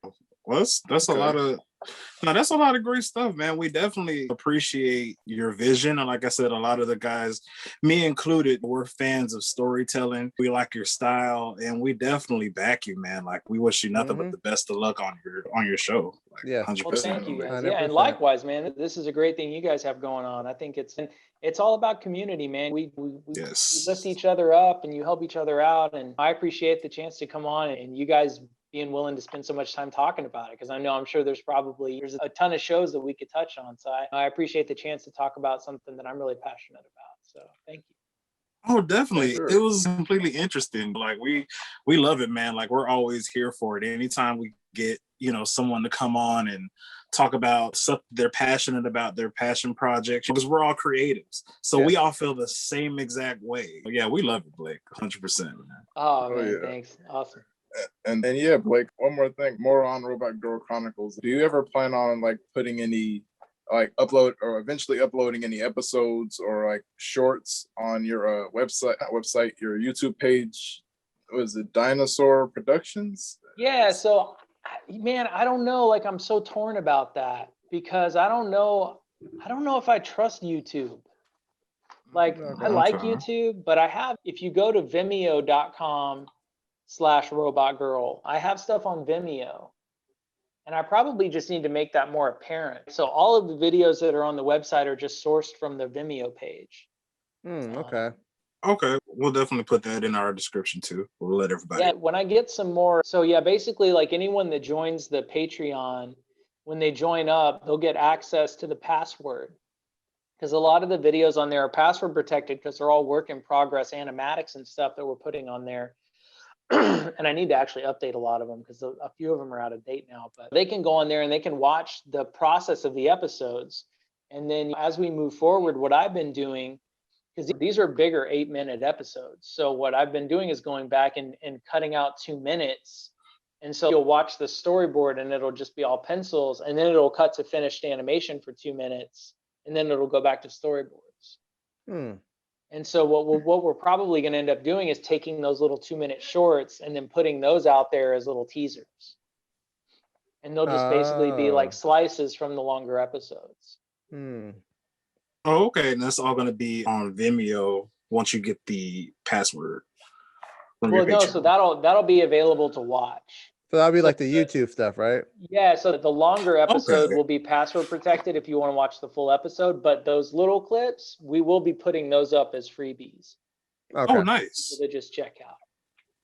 Okay, cool. So definitely we'll stay in the loop about that, so we could definitely give that to our listeners and viewers and all that good stuff, and keep them in the loop as well, because we definitely want to just see how your show progresses and all of that good stuff, because it's very interesting premise, man. I think you're an awesome artist, like completely. Oh, thank you, man. I appreciate it. And then we want to see more books from you in the future, man. I know it's a hard process, but you need to get some more illustrations out there, man. Yeah. It's interesting, man. Like I said, I learned a lot from that first one, so I think the next one's going to be even better. We'll just fine tune as we go and keep working at it. Cool. And like I told John, I think you guys and a lot of the other guys from the anime community that worked on it, I think y'all are doing great stuff. I like the fact that we could get away. You mentioned that earlier, just getting away from the technology and all that and opening a book. That's art, especially for children now, that I think needs to be focused on, because so many people, they go right to their tablets. And like I told John when we were talking last week, some of my fondest memories, and a lot of these guys too, was a lot of those old Little Critter books, Curious George, all that good little stuff. So the fact that you guys are bringing that style back, that means a lot. We're really big fans of that. So awesome, man. Well, it's been a pleasure. Thank you, gentlemen. Definitely. The pleasure is all ours. And of course, Sure. And that's Star Wars talk, man. Y'all make me want to get into Star Wars. Yeah, man. I've been telling make you it sound for so years, interesting, man. I've been trying to get you into it for years, man. Come on, give it a chance. Come to the dark side. Yeah, I really need to, because look, Blake, like I tell all of our guests, like they got me into everything. Like, dude, just watch Spaceballs, man. Just watch Spaceballs. Yeah, all you need, man. Good. Yeah. You gotta watch Spaceballs, then you're good. See, I'm lost, man, on everything. I gotta become a part of the culture. I'm not big on Star Trek, Star Wars, none of it, man. I gotta get on the culture. Yeah, you gotta catch up with everybody else. No, he's even worse than me, because the last time we talked to Alan Lee, and they talked all kind of trash about me because I didn't watch JoJo's Bizarre Adventure. I'm on JoJo's Bizarre. So Blake, y'all done got me. I'm gonna get on the Star Wars bandwagon. I gotta know what you guys are talking about. So, I'm gonna get on it with y'all, man. But the cool thing is, I mean, you can watch a lot of it in order now because they got it all ordered out. So we're on Disney Plus, right? Yeah. Oh yeah, so I'm gonna definitely have to go check that out. But yeah, guys, once again, Blake, we've had so much fun with you, man. But before we let you go, I would love for you to tell our viewers and our listeners, what do you have going on, especially with your animations, maybe some more illustrations. What do you have going on in dubbing? Anything you could talk about? Just let them all know. Yeah. Well, we're doing Toonami right now with Food Wars, so that's on Saturdays. I think that's still going on, isn't it? Yeah. I just Yeah. watched it last Saturday. Yeah, Food Wars definitely. Yeah, so Okay. we're streaming on that. We've got we're still working on Saint Seiya. So Toei Animation has got a 3D version of the Saint Seiya show going on Yeah. Netflix. And Yeah, I can't wait for that new season to drop. I've been on that. That's my stuff. one, it's very cool too, because a lot of the voice actors that are in that show are working on my show too. Oh. Oh, So, wow. Oh, and wow. they'd actually never worked from storyboards before they worked with me. They've always worked with final animation. So like I bring them in and I've got sketches in video and I'm like, just do whatever feels natural. Just you make the rhythm and then we'll build the animation off of what you do. And now they're going in to do Saint Seiya and it's the same thing. They're building off of just pencil sketches. Yes. And then they're going in and adding the 3D characters later. So they're comparing my drawings to their drawings and they're like, man, it's crazy. It all looks like the same kind of thing. And I'm like, yeah, because the process is the same. That's how you do it.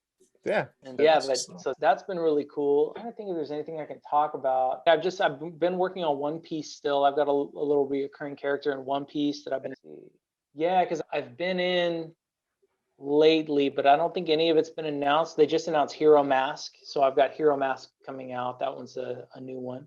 Okay. And yeah, a few new things from Funimation and then a few new things from Sentai Filmworks coming out soon. So those will drop. So keep a lookout. We've got some new stuff coming out. All right, cool. All We will right, definitely be see on the all that. lookout. Oh yeah, and as they drop, we'll keep all of our listeners and viewers abreast of all of that good stuff. So yeah, guys. Yeah. Right. You know what's funny? I As felt soon it as I coming. said that, because I was trying to look for the word, and I was like, "Oh, abreast," and I'm like, somebody's gonna call me out on this shit. As soon as I said it. But I know it's like I'm getting too comfortable now. I need to watch it. oh no, you're good. You're good. No, you're good. No, You're like good. that is perfect. That is perfect. But yeah, man. So we'll definitely put all of that good stuff in the description below, guys. So yes, everybody, check out everything we just talked about, man. Go support Robot Girl Chronicles. Blake is doing some awesome stuff, man, and we couldn't be more proud. Yes. So yeah, guys. Just like every week, guess what time it is? Shameless Shameless promotion. Yes, it is time for the Shameless Promotional, and we are the Square Roundtable Podcast. You can catch us every Friday on MajorZoneMusic.com at 10 a.m. Pacific Time, 12 p.m. Central Time, and 1 p.m. Eastern Time. And you can catch us on YouTube at any time. And if you like on Friday, by the way, if you like the video, smack that like button, hit the notification bell under the video when we drop our next video and this video in the future. Leave us a comment on anything we talked about. If you got some Star Wars theories you're going to put down there, put them down there. Food Wars, the related stuff, food, traveling stuff. We talked about a lot of things today. Yeah, and follow us on our Instagram page, our Twitter page at the Square Roundtable, one on Instagram and Square Roundtable on Twitter, and join our Facebook group. Yeah. Yes, breathe some life into our Facebook group, please. It's pretty dead. Don't be afraid to slide in our DMs. Whoa. Whoa. Yeah. We'll anyway. Yeah, Hey. so all of that good stuff, guys. But yes, I would love for everybody, including our awesome guests for the evening, definitely introduce yourselves before we head out. And I'm your host, Chad Singleton. Dmitri. Josh Singleton. Marcus. Blake Shepard. And we are the Square Roundtable Podcast, guys. And we are out.